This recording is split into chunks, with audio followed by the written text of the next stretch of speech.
Esto es Filosofía Inútil, donde encontrarás charlas dialécticas entre viejos amigos.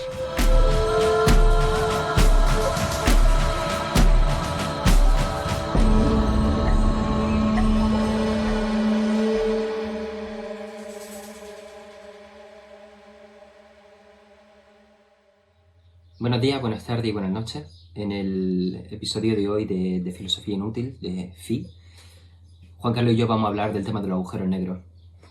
Hace más de 20 años que empezamos a hablar de este tema, él y yo. Hacíamos nuestras primeras lecturas de Isaac Asimov y sus 100 preguntas sobre la ciencia y bueno, nos estábamos iniciando en las grandes paradojas que nos oculta el universo. Desde entonces Juan Carlos estudió ingeniería y ciencias físicas. Y bueno, ahora tenemos en el cielo el telescopio James Webb. Aquí en la Tierra tenemos también el telescopio Event Horizon. Ha habido un montón de descubrimientos desde entonces. Entre otras cosas hemos avistado los primeros agujeros negros. Y bueno, Juan Carlos tiene un montón de cosas que explicarme y me va a poner al día en todos estos asuntos. Así que sin más os dejo con el episodio y espero que os guste mucho. Muy buenas tardes, Pablo. ¿Cómo estamos? ¿Qué tal, tío? Pues Aquí muy con bien. mucho calor en Almería. Sí, aquí en Madrid también. Estamos grabando esto en verano. No sé cuándo nos estaréis vosotros escuchando, pero nosotros estamos grabando en verano y hace ya calor. Primer día de verano. Sí. Y hoy, pues nada, Pablo, tú me has comentado que querías tratar el tema de los agujeros negros cósmicos. Sí. Tenía mucha curiosidad sobre el tema. Sobre todo, ¿cómo de negros son? Es lo que quería saber. ¿Son muy negros? Son totalmente negros. Son totalmente negros. Ah, vale. Pues nada, principalmente era eso. Vale. Sí. Pues nada, se ha hecho un poco corto, pero bueno, espero que hayáis disfrutado. Muy interesante. Sí, a mí es que me gustan mucho estos temas. Y nada, nos vemos en el próximo programa. Venga, hasta luego. Chao.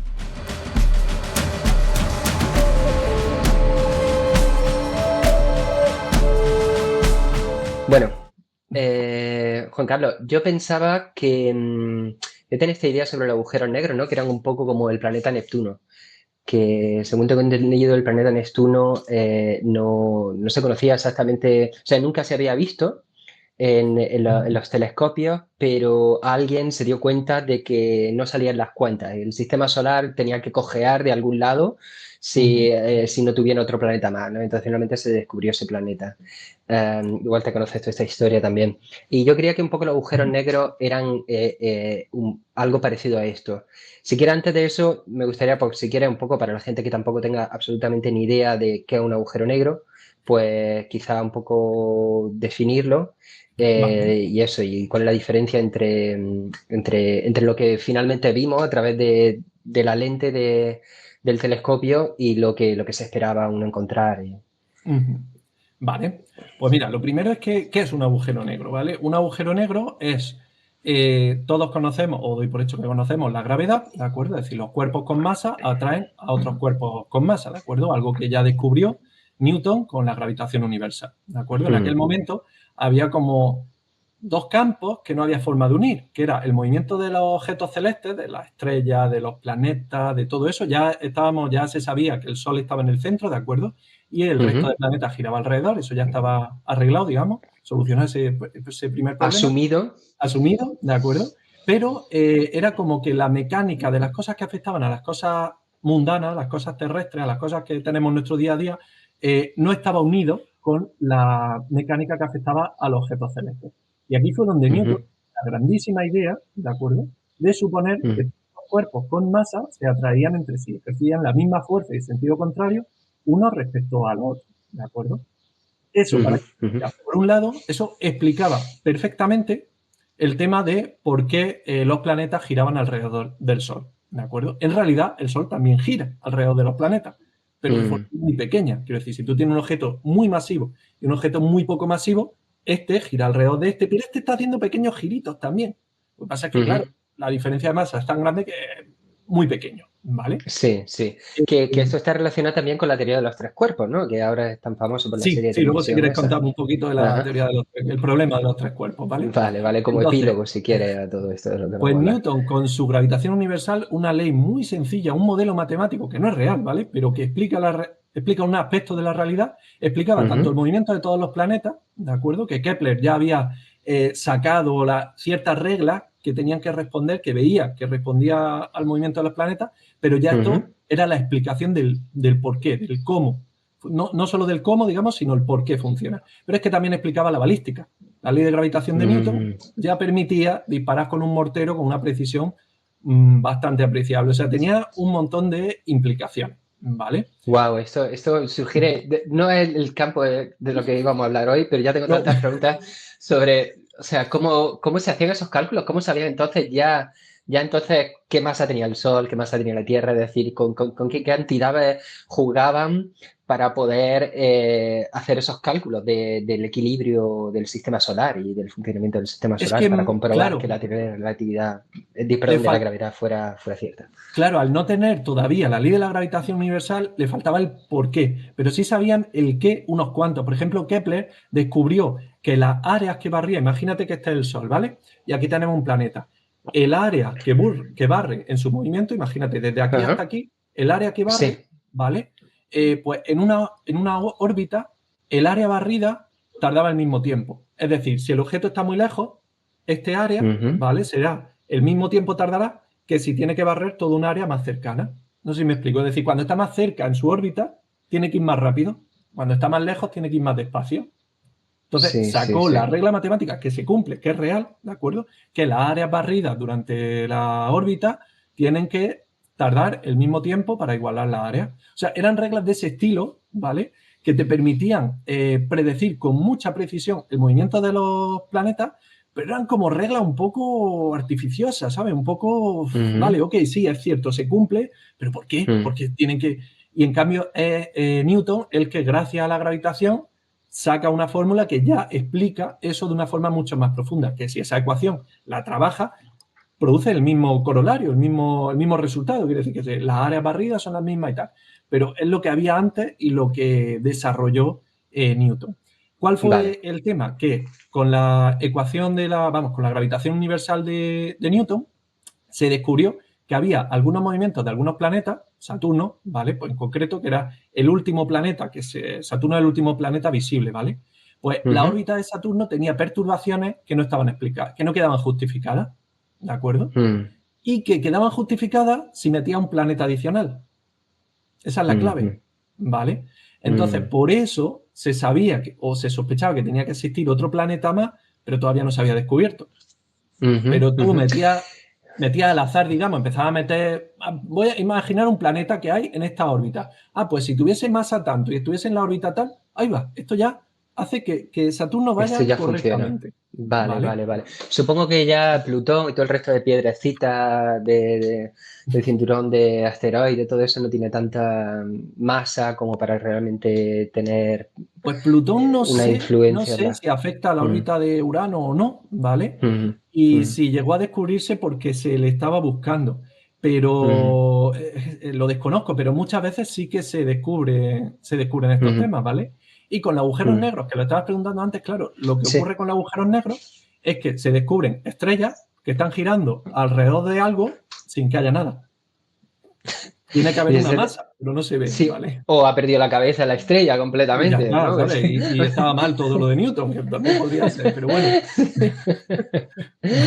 Sí. Vale, ahí, una estrella haciendo círculo en el cielo, se percibe eso, pero no se percibe nada alrededor de lo cual está girando. Vale. Eso es. Pero te voy a romper la cabeza con lo del agujero negro porque resulta que ya en el siglo XVIII, ¿vale? En 1783, había creo que era un británico, que se llamaba John Mitchell, que ya dijo, estaba usando la teoría corpuscular de la luz. Es decir, él suponía que la luz eran pequeñas partículas, ¿vale? Hoy día sabemos que son tanto partículas como ondas, pero bueno, eso les queda muy lejos a esta gente. Hablamos, insisto, de antes de la Revolución Francesa, o sea, que ojito a la época, ¿vale?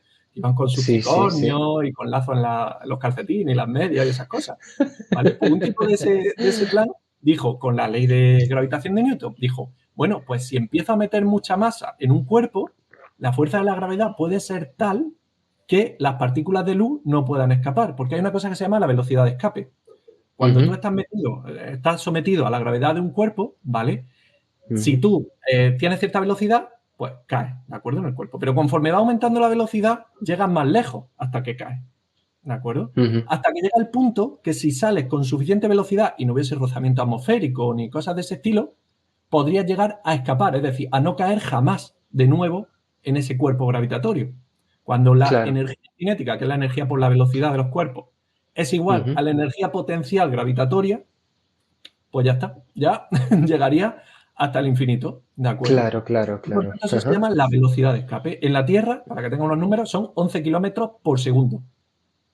Si tú tienes 11 kilómetros por segundo, entonces tú podrías llegar hasta el infinito. Eso sí, llegaría al infinito a una velocidad nula, ¿vale?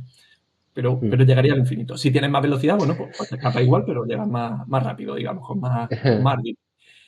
La Luna, por ejemplo, creo que la velocidad de escape son, no sé si era 2 kilómetros por segundo, y la del Sol no sé si son 600 kilómetros por segundo, una locura. ¿vale? En la Luna te descuidas y pegas un salto de más en la Luna como no esté ¿vale? agarrado a algo. La Luna no, porque es muy, muy masiva. Eso da para otro episodio, ¿vale? En el que hablemos de la Luna, porque es una cosa súper rara, astronómicamente hablando. Pero hay asteroides en el sistema solar, en el cinturón de asteroides, que es cierto que si pega un salto, escapa de su influencia gravitatoria, por lo tanto nunca llegaría a caer. ¿Vale? Pues al tipo este se le ocurrió que si la luz eran partículas, eran corpúsculos, habría una cierta velocidad a partir de la cual habría una cierta masa, una cierta gravedad que las partículas de luz no podrían escapar. Que aunque tuviese una velocidad muy alta, llegaría un momento en el que la gravedad sería tan fuerte, si empezamos a meter masa, que es que no podría escapar la luz y volvería a caer. Entiendo. Y entonces los llamó estrellas negras, ¿vale? Que Laplace luego lo comentó también. Y eran las estrellas negras de Laplace, se conocieron, o de Mitchell, ¿de acuerdo? Que era la misma idea de un agujero negro. Es decir, es tan masivo, tiene una fuerza de la gravedad tal que la velocidad de escape llega a alcanzar la velocidad de la luz. Y por tanto, vale, este hombre, John Mitchell, concibió esos objetos como estrellas porque las estrellas eran lo más masivo que había en el cielo. Claro. Tampoco se conocía entonces, mucho en aquella época. Vale. Ajá. Ok. Vale. Y de hecho, en el primer capítulo de Star Trek se encuentran una estrella negra y la llaman estrella negra, ¿de acuerdo? Pero es que fue en los años 70 cuando ya se le empezó a denominar agujeros negros, ¿vale? Porque ya llegó la relatividad de Einstein y demás. Bueno, ya llevaba mucho tiempo, pero el caso es que fue en los 70 cuando se desarrolló todo el objeto teórico de los agujeros negros. Y entonces en Star Trek, en el primer capítulo le llaman estrellas negras, pero en los siguientes ya le llaman agujeros negros. Y ya está actualizado. Ha quedado esa reliquia, qué bueno que haya quedado ese testimonio Sí. de cómo entonces, se veía al principio. Y tenemos dos maneras de conseguir un agujero negro, ¿vale? Una es si tenemos un cuerpo de muchísima densidad, es decir, que haya muchísima masa en un volumen muy pequeño, ¿de acuerdo? Eso hace que la fuerza de gravedad cuando te acercas a ese objeto pues sea tan alta como para que la luz no pueda escapar, ¿vale? De hecho, el límite en el que no se puede escapar es lo que se denomina, bueno, en realidad, si tú concentras, por ejemplo, toda la masa de la Tierra, la concentras, creo que era en 2-3 centímetros, tendría un agujero negro, ¿vale? Entonces, eso se denomina radio de Schwarzschild, es que no sé cómo se pronuncia por un nombre de eso alemán, Schwarzschild o algo así, ¿de acuerdo? El tema es que el radio de Schwarzschild de la Tierra son 2-3 centímetros, el del Sol creo que son 2 kilómetros o algo así, ¿de acuerdo? El de la Luna es el equivalente a un microbio, ¿vale? Tendrías que concentrarlo a ese nivel.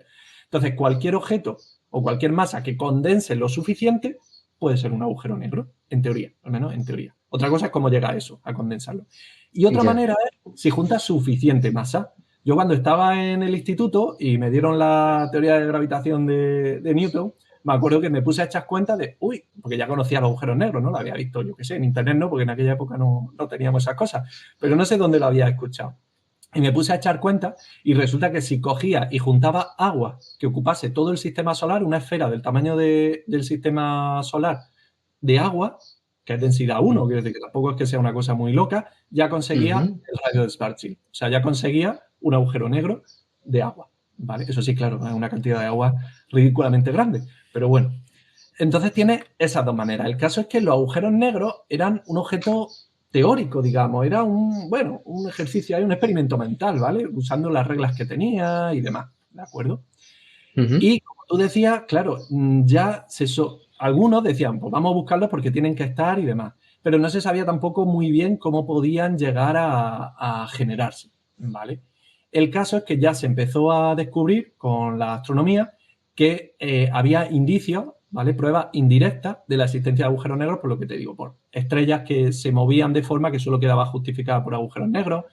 Se producían... Estaba el concepto de la masa oscura, perdón, de la materia oscura o de la energía oscura. Eso es otro tema. Ya, sí, pero no lo estaban conjugando esta gente, no están buscando explicarlo con la esto, materia ¿no? oscura vino después, ¿vale? Y vino por un problema cosmológico, por el tema de la expansión de la galaxia y demás, que no queda suficientemente justificado con aquella La idea velocidad de básica. expansión con la masa total que se calculaba Sí. según lo que Pero se eso veía. casi yo Vale. creo que es mejor dejarlo para otro momento. Sí, vale, Que puede ok. ser una Una locura, ¿vale? tangente que tiene velocidad de escape. O sea, entramos en esa tangente y ya no retornamos nunca Eso es peligroso, al tema peligroso. principal. Otro episodio lo destinamos a eso, Muy ¿vale? bien, Entonces, ok. el tema es que se imaginaban que podía existir, ¿de acuerdo? Pero no lo conocían. Hasta que se empezaron a producir, empezaron a darse cuenta de ciertas cosas que que se justificaban muy bien si asumías que existían los agujeros negros. Por ejemplo, en el centro de la galaxia, resulta que en una galaxia tú tienes un montón de sistemas estelares orbitando, digamos, dando vueltas alrededor del núcleo galáctico, del centro galáctico. Pero el caso es que cuando tú miras al núcleo galáctico de otra galaxia, ¿vale? No se ven suficientes estrellas para que mantenga, digamos, junta esa galaxia. Entonces fue cuando empezó a surgir la idea de, ¿y si en el centro de la galaxia hay agujeros negros supermasivos? Y por eso no los vemos, claro, porque son agujeros negros, ¿vale? Pero tienen que ser supermasivos. Hasta cierto punto tiene sentido, porque la densidad de estrellas, cuando te acercas al núcleo galáctico, cada vez es más grande. Entonces es más fácil, ¿no?, que choquen estrellas ahí y que se generen, ¿de acuerdo? Claro, claro. Y bueno, igual tengo que contar cómo se forma un agujero negro, claro, porque si no, igual queda esto un poco... Vale. Sí. Venga, porque claro, estaba ya la idea, pero no se entendía cuál era el origen de esto. Pues el tema es que los agujeros negros, ¿de acuerdo?, se producen porque en la parte de la vida de la estrella se empieza a acumular hidrógeno y helio, ¿vale? Se va acumulando y por gravedad se va atrayendo todo. Cada vez se atrae más hasta que llega un punto que está tan cerca y está a tales presiones ese hidrógeno y ese helio que empiezan las reacciones de fusión nuclear, que es lo que estamos intentando. Perdona, pero ¿por qué se empieza a acumular? ¿De dónde viene ese hidrógeno y ese helio? De otra estrella. ¿Está captado de otra estrella o de nubes de gases o del mismo Big Bang, ¿no?, que terminan atraídas por la gravedad de esa estrella? Entonces la estrella va creciendo y más a base de hidrógeno. Eso es. Primero tú tienes una nebulosa, ¿vale? Una nebulosa que es Sí. gas, suelto por ahí, disperso, ¿vale? Que esa nebulosa puede venir o bien porque se creó durante el Big Bang o bien porque ha estallado varias estrellas cercanas, bueno, no tan cercanas, y ahí se ha acumulado esa nebulosa. Esa nebulosa tiene masa. Entonces, respecto a su centro de gravedad, empieza a atraer ya cosas y empieza todo a remolinarse. Entre los choques que se van produciendo y tal, se va ajustando cada vez más de esas partículas. Y la gravedad va creciendo, porque, claro, una nebulosa es muy grande. Una nebulosa son muchos años luz de tamaño. Es decir, que estamos hablando de que sea un gas disperso, pero es mucha materia, ¿vale? Entonces, se va concentrando hasta que llega el punto en el que se empiezan a producir las reacciones de fusión, ¿de acuerdo? De fusión nuclear, que es lo que estamos intentando replicar ahora. La fisión nuclear es cuando rompe los núcleos de los átomos, que esa la dominamos entre comillas, ¿vale? El acelerador de partículas de Suiza está hablando. No, hablaba de las bombas nucleares y de las centrales de fisión nuclear, que tenemos muchas. Vale, perdón. Okay, ahí lo que hace es coger núcleos muy masivos de uranio y normalmente y los rompe, ¿de acuerdo? Y eso provoca que al romperse liberan neutrones que afectan a otros núcleos que también se rompen, puedes producir una reacción en cadena. Si esa reacción en cadena la haces controladamente, la tienes despacito, pues te produce calor, ¿vale? Y con ese calor, pues puedes mover agua con una máquina de vapor, básicamente, ¿vale? Y te genera electricidad. Y eso son las centrales nucleares. Si en cambio hace que sea muy rápida, esa cascada de neutrones que afecta a otros núcleos, que hace que se desintegren y por tanto otros tal, pues tienes una bomba, ¿de acuerdo? Una bomba. Y la fusión nuclear es lo contrario, escoges núcleos muy ligeros, típicamente de hidrógeno, y los juntas. Cuando juntas dos núcleos de hidrógeno, es decir, un protón y otro protón, tienes dos protones juntos, que es helio, otro gas, ¿vale? Si coges helio con helio, pues tendría cuatro protones, ¿vale? ¿Protones? Que sería, pues, otro átomo. Y así puede ir uniendo, ¿de acuerdo? En reacciones que se llaman de fusión, porque es fusionar, es unir. De hecho, nosotros, la humanidad, ya controla las bombas nucleares de fusión, ¿de acuerdo? Que lo que se hace es que una bomba que tiene hidrógeno a presión y demás, y tiene una pequeña bomba de fisión nuclear que gracias a la explosión que hace es capaz de comprimir tanto el hidrógeno para que se fusionen sus núcleos. Y entonces se libera muchísima más energía que con la fisión. Y eso es lo que está ocurriendo dentro del Sol. Tenemos reacciones de fusión que están convirtiendo el hidrógeno en helio. Y eso libera una energía, bueno, pues la del Sol, básicamente, ¿vale? Esa fusión genera una especie de presión, ¿vale? Una presión de radiación. Entonces, lo que ocurre es que cuando todo ese hidrógeno se va comprimiendo, empiezan esas reacciones de fusión. Y esas reacciones de fusión impiden que se siga colapsando, porque si no se seguiría comprimiendo, ¿vale? Porque tiene la fuerza de gravedad que atrae hacia adentro. Pero tiene opuesta la fuerza de radiación que empuja hacia afuera, ¿vale? Vale. ¿Qué ocurre si la nebulosa es pequeña? Pues que no llegan a producirse esas reacciones de fusión. Y entonces tiene una enana marrón, en la que se producen pero muy poquito. Es decir, una estrella muy poco brillante, Júpiter, está en el límite de ser una estrella. En el límite. ¿Qué dices? ¿En serio? Sí, porque tiene suficiente masa, casi un poquito más, y ya se genera fusión nuclear dentro de Júpiter, pero muy poco. Sería una enana marrón. Wow, Cuando tienes más material, pues ya puedes llegar a una gigante roja. Una gigante roja, pues se produce fusión, ¿de acuerdo? Pero la fusión que se produce es poca y por eso se ve roja, porque tiene poca energía, ¿de acuerdo? El Sol nuestro tiene bastante más energía, una estrella mediana, ¿de acuerdo? Porque tiene más masa que una gigante roja. Y entonces nuestro Sol, pues está fusionando y está ahí. Pero si sigue acumulando más energía, pues llega a tener una estrella azul, ¿de acuerdo? O una estrella blanca, que esas son mucho más brillantes. Y si sigues metiendo más material, puedes llegar a obtener lo que se llama una estrella degenerada, digamos, ¿vale? En la que, ya sea porque tienes muchísimo material o porque has gastado el hidrógeno, cuando se va gastando el hidrógeno, ya tienes que fusionar helio, ¿de acuerdo? Pero el helio, para fusionarlo, ya requiere más presión que el hidrógeno, es más difícil. Por tanto, ¿qué es lo que pasa? Que cuando una estrella ha fundido casi todo su hidrógeno, ¿vale? Entonces se comprime, porque ya esa presión de radiación pierde la fuerza. Entonces se comprime, al comprimirse aumenta muchísimo la densidad, normalmente se produce una pequeña explosión y tenemos una nova, ¿vale? En la que revienta, se expande muchísimo hidrógeno, pero otros, y helio y demás, lo que se haya formado, pero sigue quedando material y sigue comprimiéndose hasta que empieza a fusionarse el helio. El tema es que las estrellas pasan por varias etapas.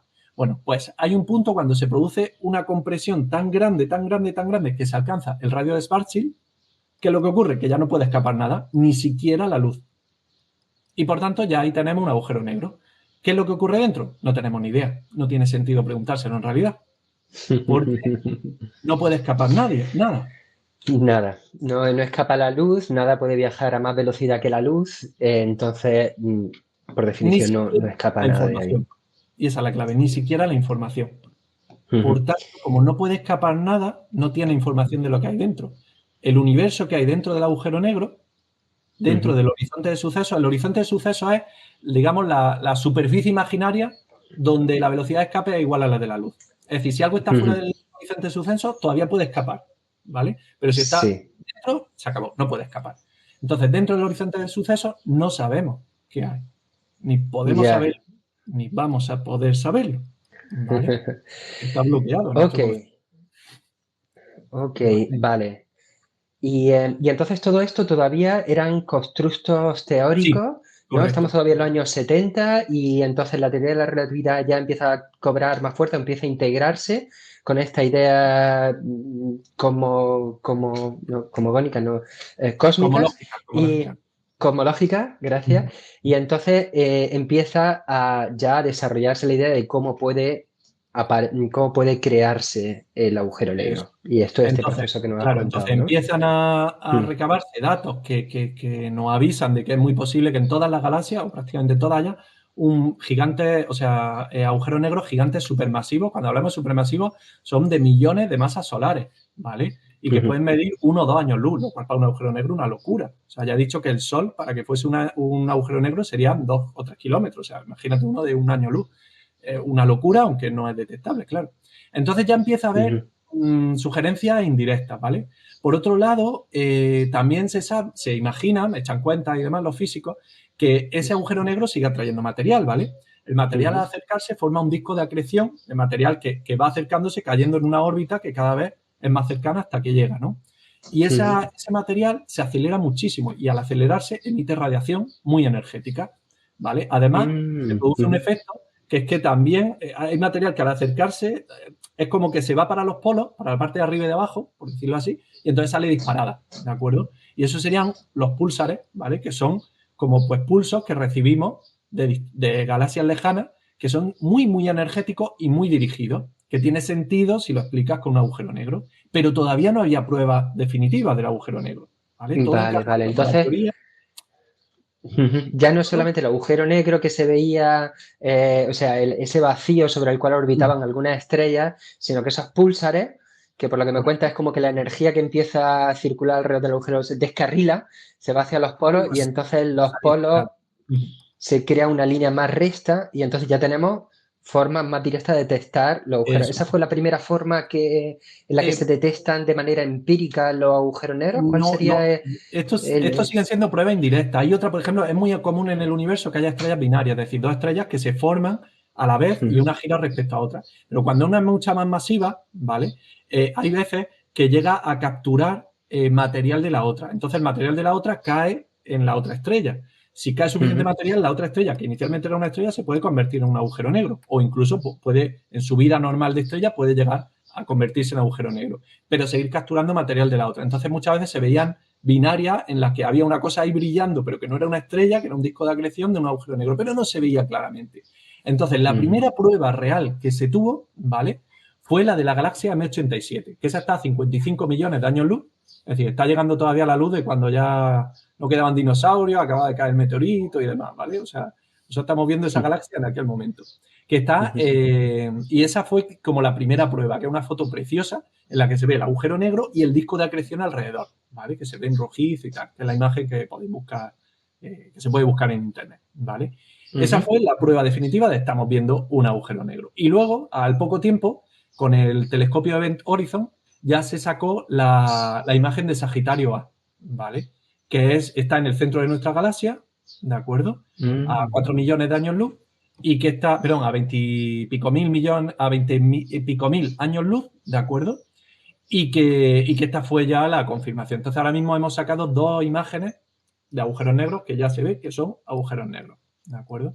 Y gracias Vale. al telescopio este, claro. Este telescopio, el Event Horizon, que significa horizonte de eventos, ahora, Ujú. si te parece, volvemos a lo que es el horizonte de suceso, o el Sí. horizonte de Ujú. eventos, pero este telescopio existe tal cual o por lo que... ¿qué es exactamente? ¿Es un sitio tú puedes ir y visitarlo o es como más un constructo mental, por lo que tengo entendido? Sí, a ver, es que esto es complicado, pero el tema es que todos nos imaginamos con un telescopio, ¿no? Nos imaginamos el tubito así con las lentes y tú miras por Sí, un lado y ves el objeto, ¿vale? claro. Eh, En realidad ya hoy día ya van un poquito más grandes, ¿de acuerdo? Y ya lo que se hace es que son tan grandes que se meten en una cúpula, ¿de acuerdo? La cúpula abre solamente el trocito del telescopio y apuntas con el telescopio al objeto, ¿no? Y esos son los típicos observatorios, ¿de acuerdo? Donde tenemos uno o más de esos telescopios. Y además no hay un tío Ujú. mirando, ¿vale? O sea, sino que se hace todo por ordenador, registras datos durante mucho tiempo y luego el trabajo de un astrónomo profesional, quiero decir, básicamente analizar datos, ¿de acuerdo? O sea, analizar con su, Sí, su sí, sí. programa estadístico y tal los datos, no está mirando estrellitas y tal. Pero hay otro Ah. concepto que es el tema de la apertura sintética, ¿vale? Esto se utiliza también en radar y demás. El tema es que, bueno, para empezar, el Event Horizon no es un telescopio normal, sino que es un radiotelescopio, es decir, no ve la luz visible, sino que ve la onda de radio, ¿vale? Eso es Ujú. lo primero.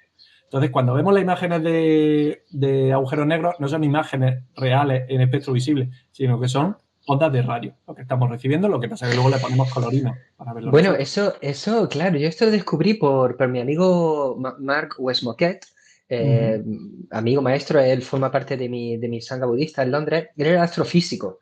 Ah, vale. Y él es él es el que me contó que todas esas imágenes tan increíbles que vemos de galaxias, de estrellas, de planetas, sobre todo ¿cómo se dice?, de nubes de De gases y todas estas nebulosas, sí, imágenes sí, sí. de nebulosas y tal que vemos en el espacio, son todo reconstrucciones que se han hecho a partir de datos eh, que llegan a Sí, estos telescopios, ¿no? Y en todo ese parte, coloreado que se le da también es obra de alguien que se ha puesto con el Photoshop y ha dicho, esto lo voy a hacer bonito. ay, sí, pero no, sí, pero no. Es que tampoco, claro, Sí. sí, pero no. O sea, al final tú, los datos que recibes son, igual que en una cámara de fotos, recibes píxeles, ¿vale? Y valores de Mm, luminosidad en esos píxeles. Es muy común que en astronomía no tengas telescopios a color, sino que son en blanco y negro, ¿vale? Lo mm, que pasa es que puedes medir distintas frecuencias, distintos colores con distintos telescopios o cambiando ligeramente el telescopio. Básicamente porque es que hay cosas, hay detalles como que la luz, dependiendo de la frecuencia de la luz, es decir, del color, ¿vale? Básicamente, eh, necesita una óptica diferente. Eso en nuestros ojos podemos no notarlo, ¿vale? Pero la realidad es que si tú pones una lente en un sitio para que se te enfoque aquí, se te enfocará con luz roja a lo mejor, pero con luz azul se te enfocará más atrás. Entonces, ¿cómo haces para no mm, tener una imagen borrosa? Pues lo haces de un solo color, ¿vale? Y ya está. ujú, ¿Qué pasa? Que cuando luego muestran esa imagen, pues tú ves una nebulosa, pues se ve una neblina ligeramente gris, ¿de acuerdo? Eso es lo que verías con tu ojo, una neblina un poquito gris y poquillo más, ¿vale? Pero lo que haces para ver mejor los datos, pero en parte también pues, para que a la gente le guste, se lo ponga al fondo de escritorio y se financie mejor la astronomía y tal, es que dices, bueno, en vez de que se vea un poquito gris, voy a aumentarle la luz y que se vea bien blanco. Y aparte, como tengo imágenes de varios telescopios y demás, y voy a meterle, mira, a esta frecuencia se la voy a meter muy verde, esta se la voy a meter muy azules. Entonces, realmente estás respetando las cosas, es decir, las radiaciones más energéticas, ujú. las de azul, pero, o sea, respeta un poco lo que hay, pero lo estás magnificando para que se vea mejor, ¿vale? Sí, sí, sí. Entonces, no es falso, no No, es sí. Photoshop, pero No, no, sí, así lo entendía yo, que se trabajaba como con datos reales, pero con lo que tú dices, que es una mezcla de asignar esos valores en escala de verde, otra claro, serie de datos en rojo, no sé qué. Dale, eso es una cosa que sí que ahí hay sí, arte en sí, sí, eso. sí, sí. Hay un poquito de Ujú, arte, sí, sí, sí. Pero ujú. también hay ciencia, es que es muy común en Claro, ciencia claro. modificar los datos para mostrar los patrones, ¿sabes? Porque muchas veces los datos en bruto no ves nada. Cuando los Mm, representan en una gráfica, que en realidad o sea, lo estás poniendo de una manera especial, ¿vale? Que a ti te interesa, es cuando de pronto ves algo.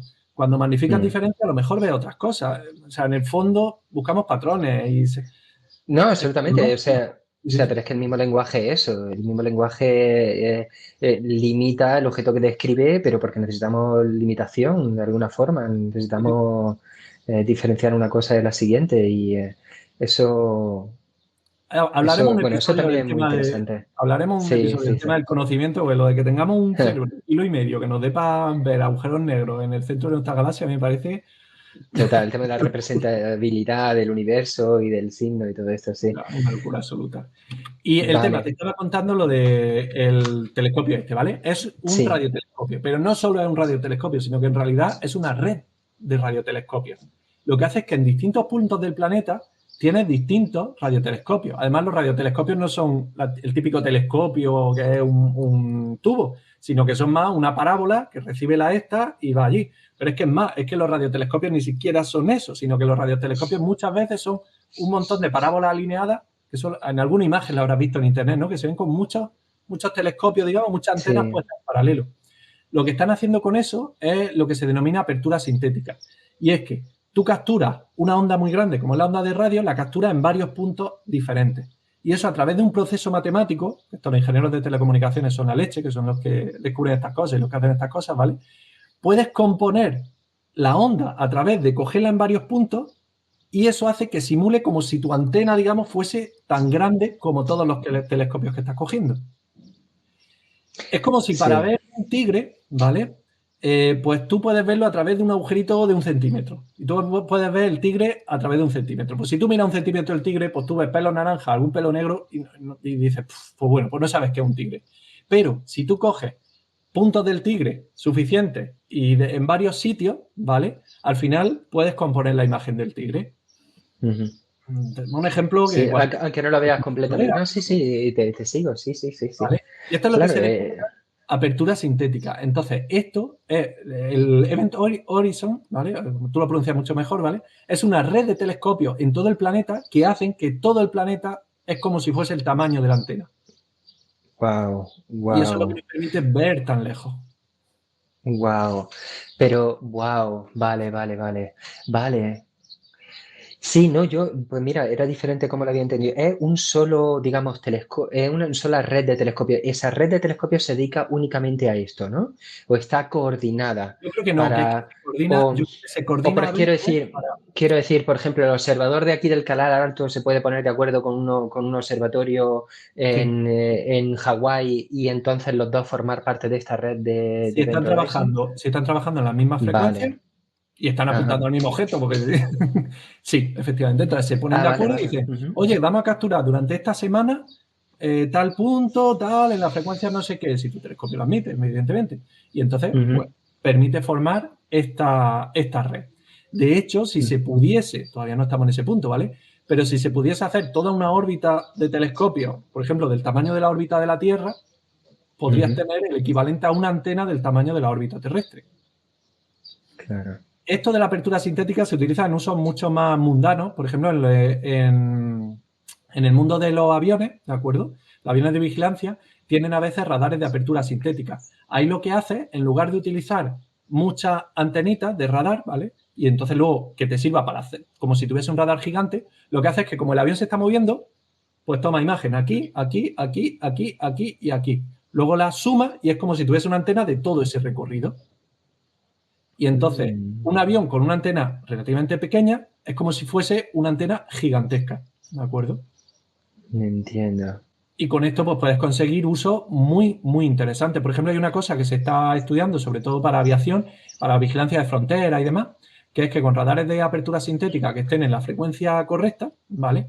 Pues puedes lograr que la longitud, si la longitud de onda esa es del tamaño, imagínate, de unos centímetros, ¿vale? De este tamaño, por ejemplo, pues puedes ver los troncos de los árboles, pero las hojas no las ve esa radiación, porque la radiación ignora los objetos que son, digamos, más pequeños que ella. Lo estoy simplificando mucho, ¿vale? Y si hay algún físico escuchándome, que me perdone, ¿vale? Pero prefiero que sea comprensible antes que exacto, ¿vale? El caso es que puedes tener radares que se llaman foliage penetration, es decir, que son capaces de penetrar el follaje. Es decir, que tú estás sobrevolando un bosque, con una cámara normal verías copas de árboles, no verías nada dentro, pero con este tipo de radares, que muchas veces son de apertura sintética, puedes estar viendo tanques o vehículos que están avanzando por dentro del bosque, porque las hojas no las ven. O sea, es que tiene mucho uso todo este tipo de tecnología. Wow. Supongo que esto no es lo mismo del LADAR, la tecnología esta la tecnología que se está utilizando en la arqueología para detectar estructuras precisamente debajo de la selva.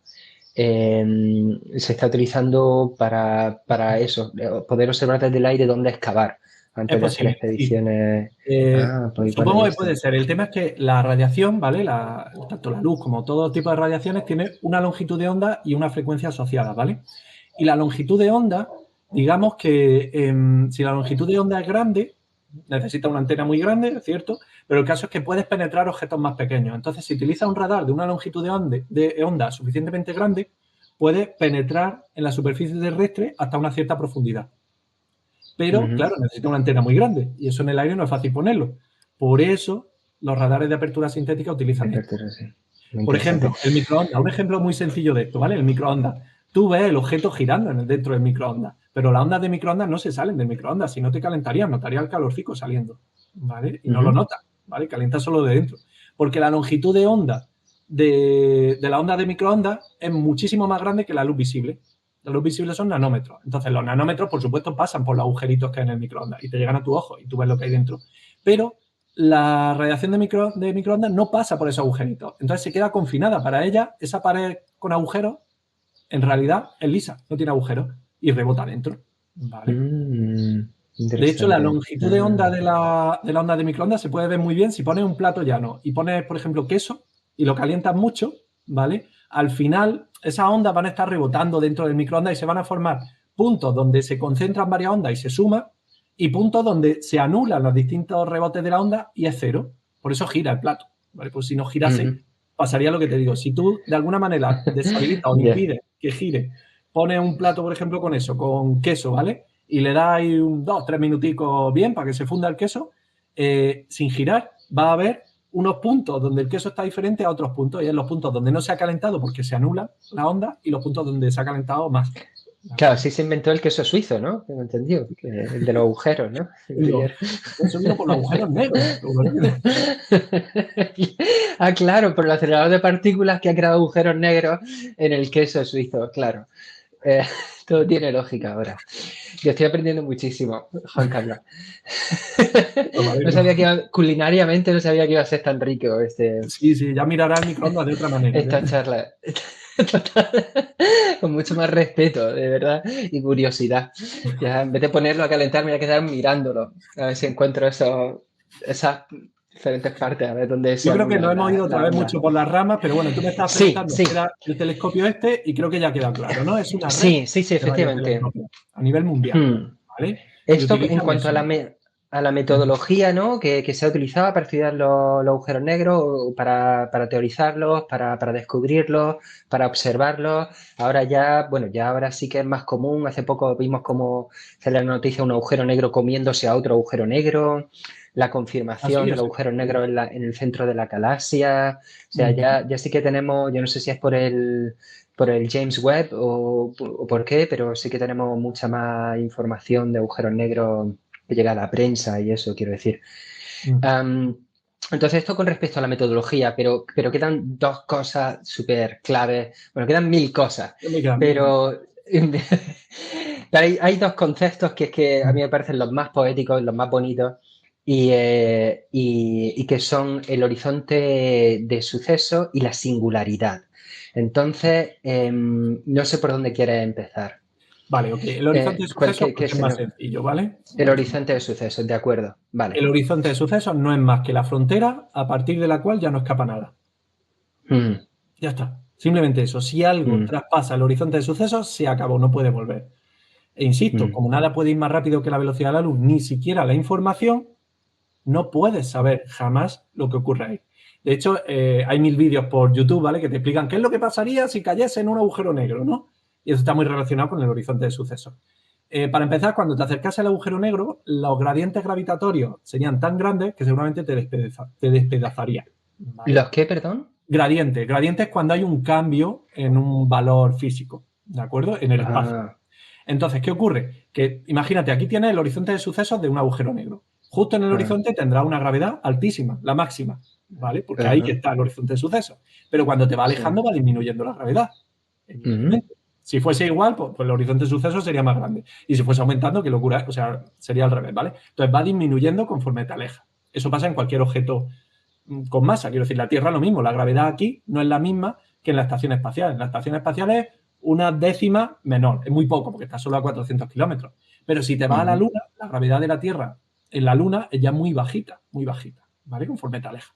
Pues en un agujero negro pasa lo mismo. En el horizonte de sucesos la gravedad es la máxima, es la del horizonte de sucesos, pero conforme te va alejando es menor. ¿Qué pasa? Que los gradientes, como las gravedades son tan grandes, conforme te alejas va bajando mucho, ¿vale? Para que sea cosa más normal. Es decir, si tú tienes un humano aquí puesto, la cabeza tendría una gravedad y las piernas una gravedad mucho más fuerte. ¿Qué es lo que ocurre? Te estira. O sea, si aquí tiene una fuerza, pero aquí una mucho más fuerte, es como si te están estirando, ¿vale? Hablo de una persona, pero puede ser una nave, ¿de acuerdo? Hasta el punto que los agujeros negros normales tienen unas diferencias de gravedad por metro, digamos, tan grandes que destruirían cualquier material que ¿vale? Claro. Bien, y eso de tener una gravedad diferente en los pies y otro en la cabeza, eso para la tensión tiene que ser malísimo. Eso es lo horrible, sí, para el lipedema y no. Eso venga, voy a mandar sangre a los pies y es como que tarda lo más grande en llegar a los pies, ¿sabes? Y no sube de allí ya. Y luego ya no quiere volver. Qué de hecho, chungo. fuera broma que lo acaba de comentar, los pilotos de combate están sometidos a varias G de aceleración, es decir, varias veces la aceleración de la gravedad. Y ocurre ese efecto, sin que haya gradiente gravitatorio, lo que ocurre es que nuestro cuerpo está diseñado para estar a un G de gravedad, es decir, para la gravedad terrestre, ¿vale? Pero los cazas de combate se pueden poner a 4, a 5, a 7, a 8 G, ¿vale? Aguantan sin romperse. ¿Qué ocurre a esos G? Que tu sistema sanguíneo es incapaz de bombear la sangre hacia arriba. Hacia abajo sí, claro, cae más fácil, pero hacia arriba no puede. Entonces, ¿qué ocurre? Que a partir de, pues no sé si son 4 o 5 G, te desmayas porque te falta sangre en la cabeza. Y el cuerpo, cuando le falta sangre en la cabeza, lo que hace es te desmaya, porque es la manera de tumbarte para que la sangre vuelva a la cabeza. O sea, eso es un mecanismo que tenemos los seres humanos muy básico, ¿vale? Entonces, los pilotos de combate, bueno, ellos están entrenados, ¿vale? A nivel muscular, el sistema cardiovascular lo tienen muy desarrollado, por eso corren y hacen ese tipo de cosas. O sea, ellos se entrenan para resistir más que una persona normal. A ti o a mí nos ponen a 3G y seguramente ya perdemos la conciencia, no lo sé, ¿vale? Pero a ellos están entrenados. Pero aparte de estar entrenados, les ponen unos pantalones especiales, que son unos pantalones que se inflan y les meten presión en las piernas. Y así no puede bajar tanta sangre para las piernas. Hostia. Y se queda, ¿vale? Hostia, un torniquete ahí. Algo así. No, bueno, no. Son unos pantalones de presión. A ti que te gustan tanto estas cosas, tienes que conocer la historia de este piloto que me parece que es de la Segunda Guerra Mundial, que no tenía piernas. No lo sabía, ¿no? O sea, pues no te puedo decir el nombre, pero lo tienes que investigar. Es un tipo que fue un máquina en la Segunda Guerra Mundial porque precisamente hacía piruetas en el cielo que no podían hacer el resto de los pilotos, porque lo que le tardaba en llegar desde la cintura, o sea, la sangre, subirle desde la cintura a la cabeza era mucho menor. Por todo lo que me estás explicando ahora, sí. Vale, qué bueno. Sí. Vale, y por eso, por ejemplo, se está trabajando, o sea, esas cosas ya te digo, ahora mismo a día de hoy se utilizan los pantalones de presión y hay series de ciencia ficción como The Expanse, que claro, las naves espaciales, toda su potencia se basa en los Gs que pueden aguantar, es que esa es su maniobrabilidad, ¿vale? Entonces, en la serie de Expanse lo que hacen es que le inyectan aquí por el cuello un líquido blanco que se mezcla con su sangre y eso hace, supongo que es un líquido hiperoxigenado que hace que puedan aguantar más Gs de presión y tal. Entonces, cuando van a entrar en combate, ahora sí, se sientan, se le enchufan la vena esa y les meten ahí el líquido y entonces son capaces de aguantar más G, ¿vale? Y de hecho, el gradiente de gravedad se utiliza como método de estabilización de satélites hoy día. Tú colocas un satélite en órbita y si le colocas, imagínate, una barra con un peso de, no lo sé, 30 metros abajo, ¿vale? La gravedad entre el peso a 30 metros y el satélite va a ser diferente. Muy poco diferente, es verdad, pero un poquito diferente. Y eso va a hacer que esa barra siempre esté apuntando para abajo, es decir, hacia la Tierra. Y es un método de controlar, digamos, la orientación del satélite. Y eso a día de hoy se utiliza, ¿vale? Y son gradientes muy pequeñitos, muy bueno, lo suficiente. Vale. Me parece que vamos a tener que volver al tema del horizonte de sucesos, pero sí. no sé si quieres terminar esto, pero sí. Te quiero preguntar por la singularidad. Imagínate que por algo eres capaz de soportar esos gradientes de gravedad cuando estás acercándote al horizonte de sucesos, ¿vale? Lo que te ocurriría, imagínate que tú vas en una nave espacial que por lo que sea aguanta eso, ¿vale? O tenemos un agujero negro tan grande, tan masivo, que el gradiente es pequeño, es decir, el cambio es pequeño y por tanto no te rompe, ¿de acuerdo? Vale. Pues cuando tú te fueses acercando al horizonte de sucesos, tú verías la negrura, ¿vale? Te vas acercando, tendrías que atravesar todo el radio de acreción y toda la zona donde hay unas radiaciones brutales, con lo cual podrías morir irradiado, pero bueno, imaginemos que también aguanta eso. Pues tú lo que verías es que atraviesa tranquilamente el horizonte de sucesos y empieza a caer hacia la singularidad, que suponemos que está en el centro del agujero negro, ¿vale? Pero lo que ocurriría a un observador de fuera, si yo estoy en una nave viéndote caer al agujero negro, es que como la luz cada vez le cuesta más salir, antes de llegar al horizonte de sucesos ya está costándole salir, sigue saliendo, pero le cuesta. Eso es lo que produce un desplazamiento hacia el rojo.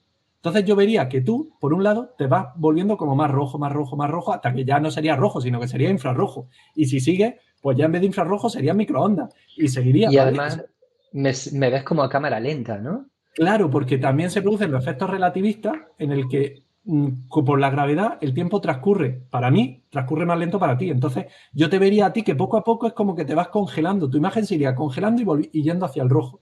De manera que yo jamás te vería caer al agujero negro. Tardaría un tiempo infinito en caer en ese agujero negro. Se quedaría tu imagen ahí plasmada, roja, y Como casi una pasa. pegatina. O sea que si nos acercamos al agujero negro, podríamos ver a mucha gente así como intentando, con cara de estar cayéndose, Bueno, como en la conforme me película. acercas al agujero negro, iría viendo cómo te vas acelerando y vas perdiendo el rojo, porque yo también estaría sometido a esa gravedad. Ya. Y, Vale. y eso sería Mm, el horizonte de sucesos, pero el horizonte de sucesos no es nada, quiero decir, es un límite físico en el que el alumno escapa, pero no es una ujú, barrera, no es una chapa, no es entiendo. nada. Entonces, ¿qué ocurre? Que tú caerías en esa parte y cuando estuvieses dentro del agujero negro, lo cual no tiene sentido ni siquiera preguntarnos, porque insisto, es que eso ya no es nuestro universo, ¿vale? Es un agujero en nuestro universo, que esa es la realidad. Pero bueno, Mm. imaginemos que, ok, yo me tiro dentro del agujero negro, o tú te tiras, ¿vale? ¿Qué ocurriría dentro del agujero negro? El agujero negro se empezó a formar porque cada vez la masa era más grande y la propia presión de radiación era incapaz de soportar la presión gravitatoria, ¿vale? Entonces, dentro del horizonte de sucesos va a estar todavía más comprimido. Va a haber un punto en el que está infinitamente la masa concentrada, porque cada vez la gravedad es más grande y nada lo puede compensar. Eso sería lo que se denomina la singularidad, ¿vale? El problema es que eso es un infinito a nivel matemático. Y a nivel físico sabemos que la naturaleza no le gustan ni los infinitos ni los ceros. No existen los infinitos ni los ceros. Punto. O sea, no le gusta a la Mm. naturaleza. No hay forma de. Entonces no tenemos ni idea de qué podría ser la singularidad, ¿vale? Es algo que está entre los agujeros negros, pero nunca vamos a poder saber lo que es. Vale, ¿por qué se le llama singularidad? Porque se habla también de la singularidad en el tema de la inteligencia artificial, que estamos aquí todos Sí. cagados de miedo con el tema de que va a alcanzar la singularidad pasado mañana, ChatGPT, y también se utiliza la singularidad para hablar del origen del universo, ¿no? Según Sí. tengo entendido. Una singularidad es un concepto que viene de las matemáticas, ¿de acuerdo? Las asíntotas, ¿tú te acuerdas de las asíntotas? Cuando una. Vale, No, voy a tener imaginemos que una. refrescarme. Vale, imaginemos una función como 1 partido x. Es decir, Ujú, la función y, digamos, el resultado de la función es que cojo un número, ¿vale? Y divido a 1 por ese número. Si yo divido a 1 por 2, pues me sale 0,5, un medio, ujú, ¿vale? ujú. Si lo divido por 4, pues me sale un cuarto, 0,25. Si lo divido por 0,5, pues me sale 2. Bueno, el caso es que cuando yo voy aumentando ese número, cada vez va siendo más pequeño ese número. O sea, perdón, va siendo el número más grande. ¿De acuerdo? Imagínate que yo el número cojo 1. 1 entre 1 es 1. Vale. Ahora lo divido entre 0,5. Entiendo, dos. Sería 2. Ujú. Pero si lo divido entre 0,25 sería 4. Si lo divido entre 0,125 ya sería 8. El tema es que conforme voy acercándome a 0, la x se va acercando a 0, los resultados que obtengo se va disparando cada vez más grande, más grande, más grande. ¿Y cuánto vale 1 partido 0? Es decir, cuando x vale 0, infinito. Infinito, ya. Eso es una singularidad, porque algo tiende al infinito. No se puede llegar al Vale. infinito, por tanto tiende al infinito. En gráfica, matemática, es lo que se denomina una asíntota, ¿vale? El caso es que las singularidades son cuando algo crece de tal manera, que tiende al infinito, y por tanto ya se te rompe todo tu modelo y toda tu matemática.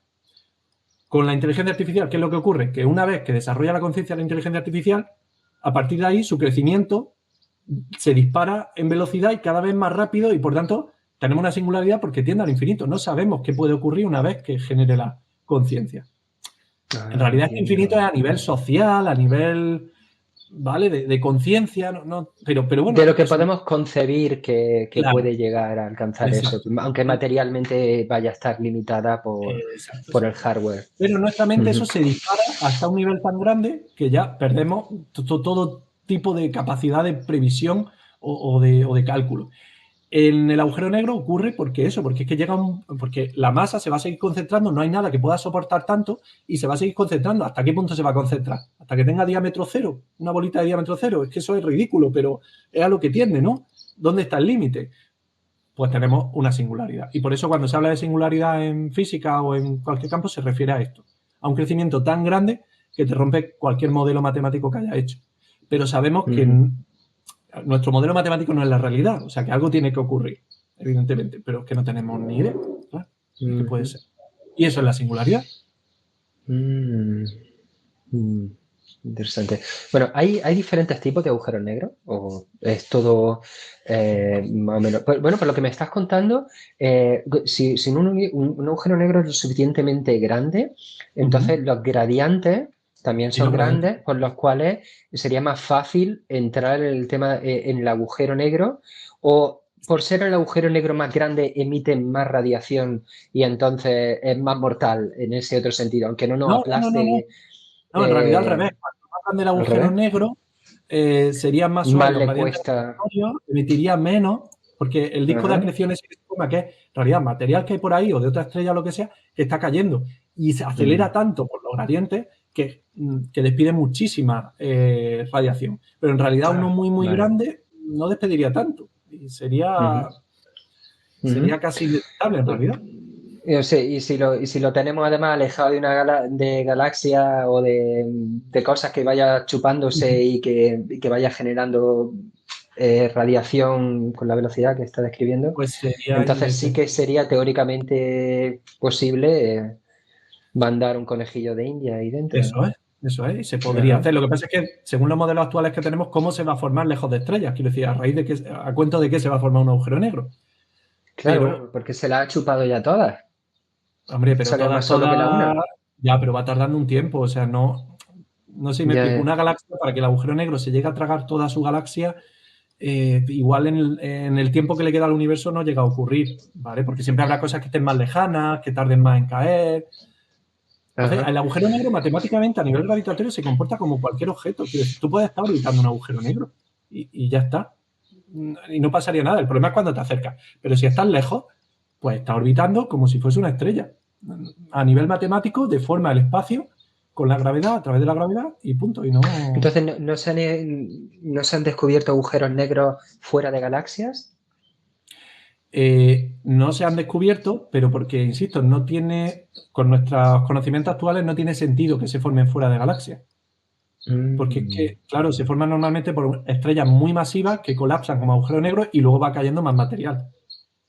Pero siempre quedará mm, material girando alrededor, suficientemente lejos. mm. Entonces, no se concibe cómo se puede formar en medio de la nada, porque si hay nada, pues no se te forma un agujero negro. Vale, y ¿Vale? porque no habría dado tiempo desde lo que entendemos que tiene de edad el universo a que haya crecido tanto. Como para capturar toda su galaxia. Entiendo. Es que las galaxias Ujú. también se están moviendo, interfieren unas con otras. Quiero decir, las galaxias también se mueven y orbitan a su vez respecto a núcleos de galaxias. Y Ajá, eso sí, implica que las así. galaxias de vez en cuando no es chocan, ¿vale? Pero se acercan y se interfieren. O sea, pueden pasar cerca, entonces unas estrellas son capturadas por una, otras por otra, o pueden atravesarse así. Ojo, el atravesarse no implica nada, las galaxias son estrellas muy dispersas. Pero claro, te cambian todas las gravedades y eso es una locura. Ujú. De hecho, hasta cierto punto, nosotros tenemos galaxias satélites que están cerquita nuestra, orbitando, ¿vale? Y bueno, y creo que me suena que leí que nuestra galaxia, una de las hipótesis que se había formado porque se habían juntado dos galaxias, que se acercaron mucho y ya se quedaron orbitando una alrededor de la otra. Es que no ha pasado tanto tiempo a nivel galáctico desde que se formó el universo. Eso para empezar. Ujú. Y que luego hay mucho movimiento, es que no está parado nada. O sea, es una locura. Lo que se mueve. Ya, ya, ya. Vale, entonces, ¿hay diferentes tipos de agujeros negros? Sí. Sí. Sí, sí, te cuento. Mira, hay una cosa muy, muy curiosa, ¿vale? Que es el teorema de no pelo, que se llama, ¿vale? El nombre es muy raro. Pero vale, ¿Qué me estás contando? no lo estás imaginando, pero No tengo ni idea, no me estoy imaginando nada, no tengo ni idea de lo que me va a contar. ¿Qué es esto? el teorema de no pelo es que al final un agujero negro solo necesita tres parámetros para definirlo. Con todo lo grande y todo lo ese que es, ¿vale? Una gallina necesita muchos más parámetros para definirlo, ¿vale? Este ejemplo se lo he cogido a Javier Santaolalla, que lo dijo en un vídeo hace tiempo. El caso es que un agujero negro se define solamente por su masa, por su momento angular, es decir, por su giro, ¿de acuerdo? Y por la carga Ujú, eléctrica que pueda tener. ¿Por qué? Porque una vez que se colapsa y que se te forma el horizonte de sucesos, en realidad te da igual todo lo que hay adentro, porque su efecto sobre el universo se explica con la masa, ¿vale? Pero, entiendo. y aquí viene el pero, ¿vale? El agujero negro típico que nos imaginamos es solamente masa, pero lo cierto es que todo el universo gira. Y cuando se forma la estrella que da origen al agujero negro, también tiene un momento angular, también estaba girando. Por lo tanto, el agujero negro también está girando. Y cuando van cayendo cosas, pues también va cambiando su giro, digamos. eso hace que el espacio alrededor suyo no solo se deforma por la gravedad, sino que se deforma también por el giro. Y eso hace que los agujeros negros tengan un lado más brillante. El agujero negro no brilla, pero la radiación que está cayendo dentro de él sí que brilla, lo que hemos comentado, el disco de acreción y tal. Pues uno de los lados del agujero negro se ve diferente al otro, porque uno está girando, digamos, en contra y otro a favor, ¿vale? Entonces uno de los lados es como que curva más la luz de atrás y se ve más brillante que el otro. Y eso se ha comprobado en los agujeros negros que hemos visto, ¿vale? Si el momento angular también importa y también define el agujero negro, pero es solo un valor, igual que la masa. Son dos numeritos, y eso te define. Y hay otro valor que sería la carga eléctrica. Si se ha tragado muchos protones o si se ha tragado muchos electrones, pues tendrá una carga eléctrica. El problema es que en la realidad no se han observado. Eso definiría 4 tipos de agujero negro, ¿vale? Solamente que tenga masa, es decir, que el momento angular sea cero y que la carga eléctrica sea cero. Y ese sería el agujero de negro de Schwarzschild, el más básico, el más simple, el primero que se imaginaron. Luego estaría un agujero negro que tiene masa, todos tienen que tener masa, si no, no hay agujero negro, pero que tiene momento angular, es decir, giro, pero no tiene carga eléctrica. Otro que sería que no gira, pero tiene carga eléctrica. Y otro que sería que tiene carga eléctrica y gira. Es decir, las 4 combinaciones, ¿vale? Simplemente. Con carga eléctrica no tiene sentido que exista, porque en cuanto un agujero negro tenga carga eléctrica, va a atraer, por fuerza eléctrica, carga que tengan carga opuesta. Es decir, si tiene carga eléctrica positiva, se ha tragado electrones, pues va a traer más electrones, con lo cual enseguida se anulará. En cuestión, enseguida. Pero en tiempo cosmológico, carga eléctrica súper rápido, ¿vale? Porque va a traer opuesta. Entonces, esos dos quedan descartados y nos quedan el único tipo que existe, que es el que tiene masa y momento angular, pero no tiene carga eléctrica, ¿vale? Perdona, pero ¿cómo sabemos que no han desaparecido agujeros negros? Eso lo comentamos luego porque ¿qué manera? O sea, no existiría, con esta teoría clásica, digamos, no existiría manera de que desapareciesen los agujeros negros. Una vez que se forman, va a seguir tragando material y nada puede escapar cuando va a desaparecer.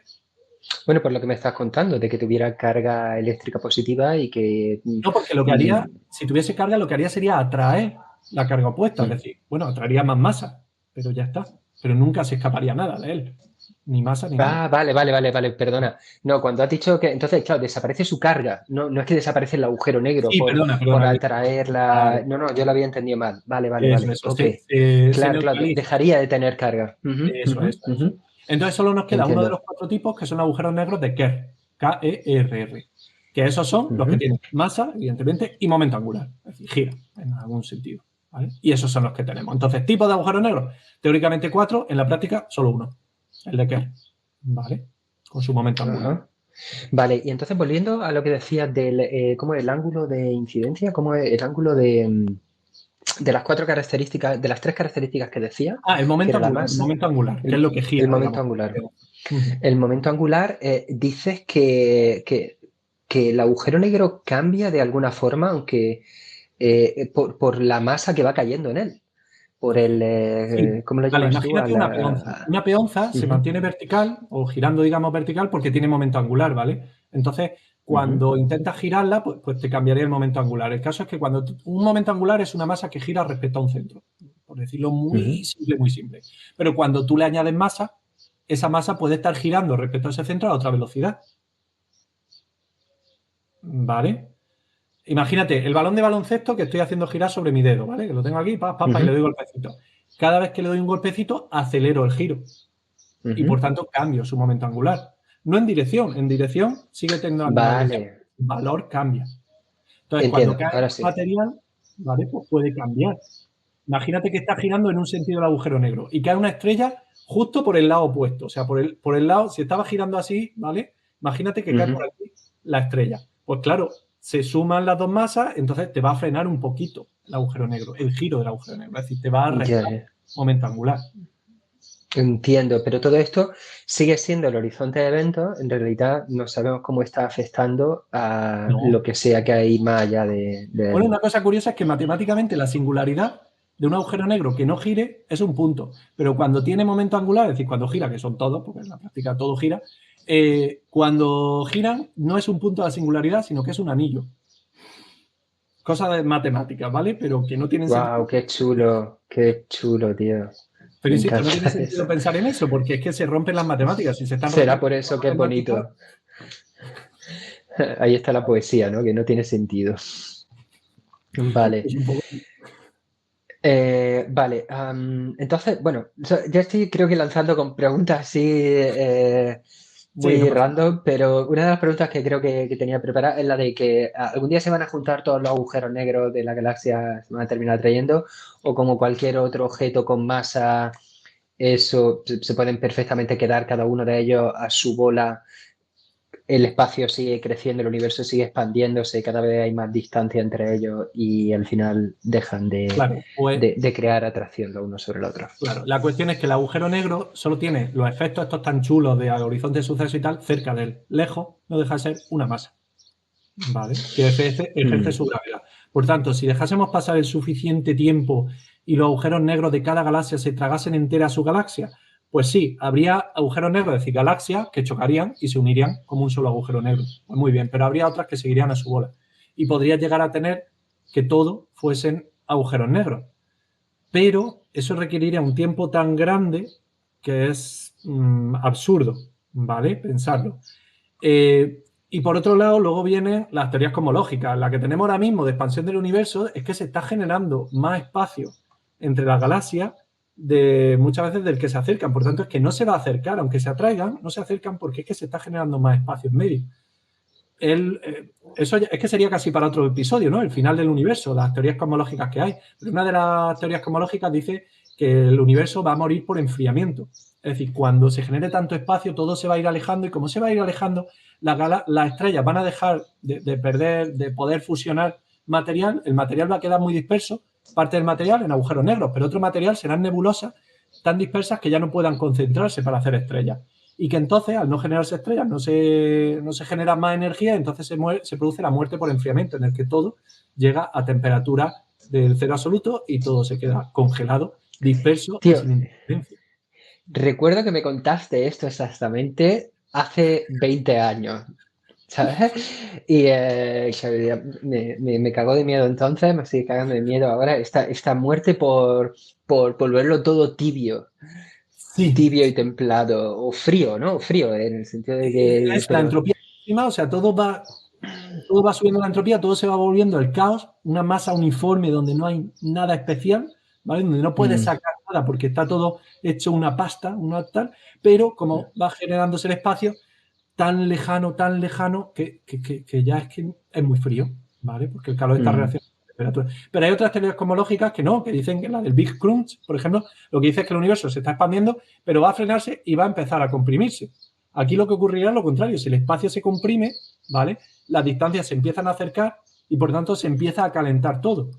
Hasta un punto se volvería energía, todo muy caliente, todo muy caliente, todo muy caliente, y podría ser el origen de otro Big Bang, que no lo sabemos. ¿Vale? Es que hay distintas. vale. Es que eso es. Luego está la del Max Boom, que esta también era la leche. Esta era que decía, a partir del supuesto, no se la ha escuchado a casi nadie, solo se la escuché a un profesor de física en la universidad hace muchos años, ¿vale? Y la he buscado por internet y me cuesta encontrarla, pero el hombre este daba conferencias en la India y todo de esta teoría.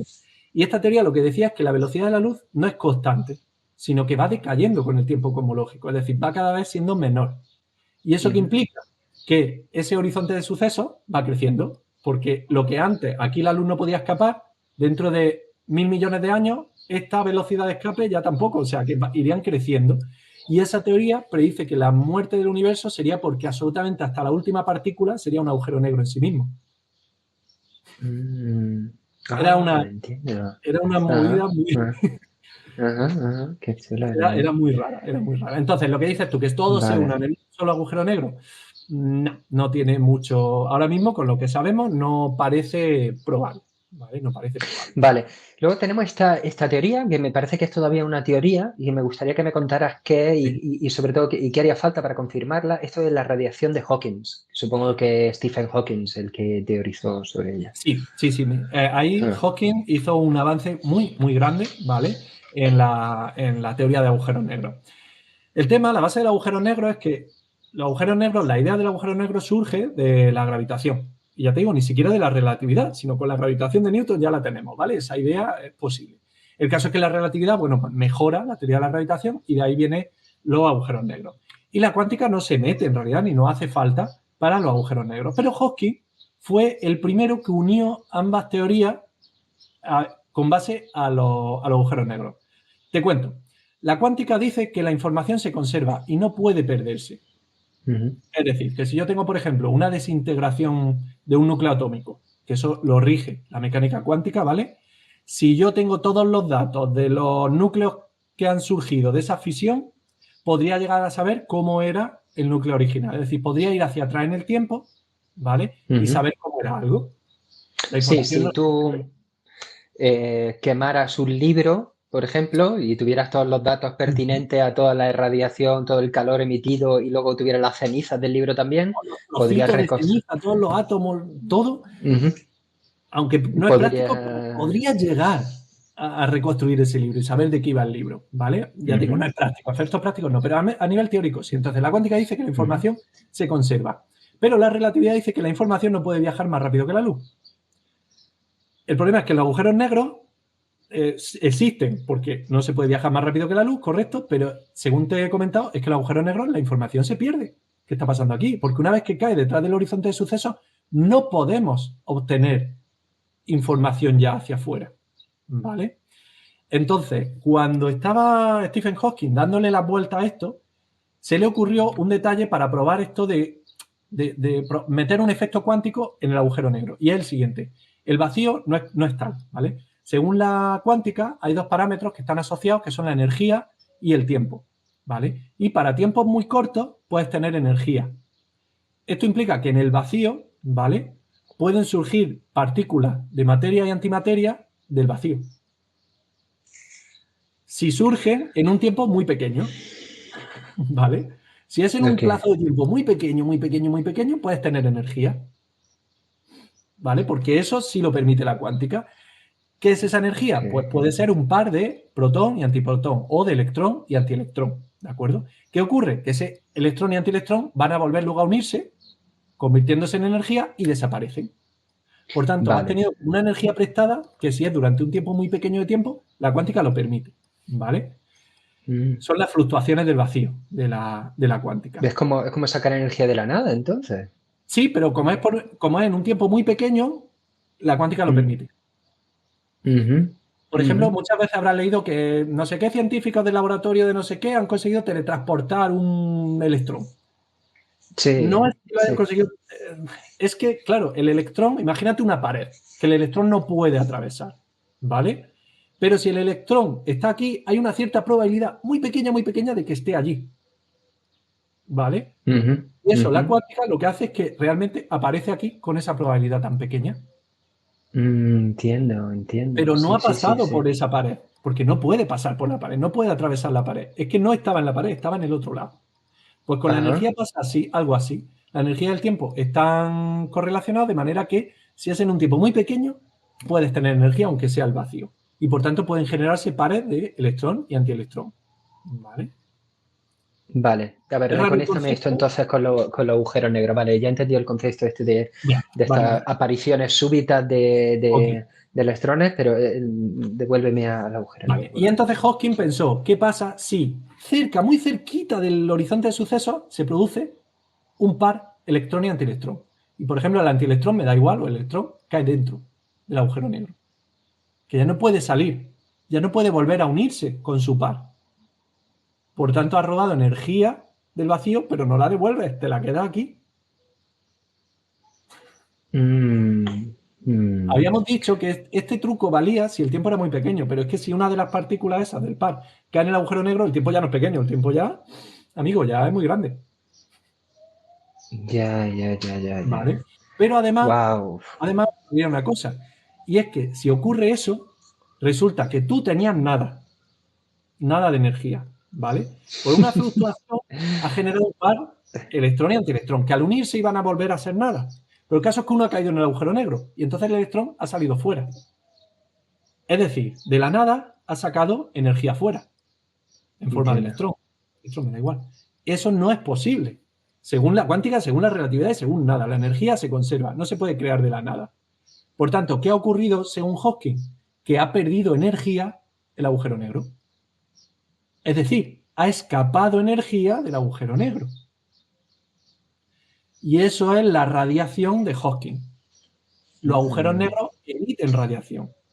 y se están evaporando, disolviendo, están decreciendo, se están volviendo más pequeños porque están emitiendo radiación, porque hay efectos cuánticos relacionados con el vacío. Y entonces, como las escalas temporales son tan pequeñas, por eso que nos cuesta detectarlo, porque esto supongo lleva formulado ya mucho tiempo, ¿no? Lo que ocurre es que este fenómeno es poco probable estadísticamente, ¿vale? Entonces, lo que ocurre es que la radiación de Hawking en realidad es muy bajita, muy bajita. Si el agujero negro no tuviese un disco de acreción, es decir, no tuviese otras partículas que vienen de otras estrellas, de otros sitios, cayendo dentro, acelerándose, emitiendo radiación, la radiación de Hawking sería casi indetectable, porque sería muy bajita, muy poca intensidad. Sería casi el cero absoluto, ¿vale? Pero la cuestión es que Hawking consiguió hacer una fórmula en la que unía la constante de gravitación universal, la velocidad de la luz y la constante de Planck. Hawking no ha inventado la teoría del todo, la teoría que une la relatividad y la cuántica, pero es el primero que ha hecho una fórmula que, si existe una teoría del todo, esa fórmula es parte de esa teoría. Porque es la primera donde ha unido relatividad y cuántica. Hostia. Es la radiación de Hawking. Y encima una fórmula que tiene sentido, en el sentido de que es bonita. O sea, realmente las fórmulas físicas, ¿vale? Que responden al fenómeno físico son como simples, son bonitas, son sencillas. Y esta tiene todos esos factores, una cosa es bonita, ¿vale? O sea, tiene todo el sentido de que es real. Ha habido gente investigando esto y demás, ¿de acuerdo? Pero no le encuentran fallos, no tiene fallos. O sea, parece que la radiación de Hawking existe. Pero claro, el problema es que entramos en una pequeña paradoja. Y es que el agujero negro está emitiendo algo. Y habíamos dicho que no podía escapar nada el agujero negro. Pero cuánticamente sí está escapando radiación. Y esa radiación... Yo seguro que hay gente que le haya quedado ya claro, pero yo necesito volver a la raíz del problema, al momento este en el que me dijiste que el tiempo, simplemente por el hecho de ser tiempo, al estar enlazado matemáticamente con la energía,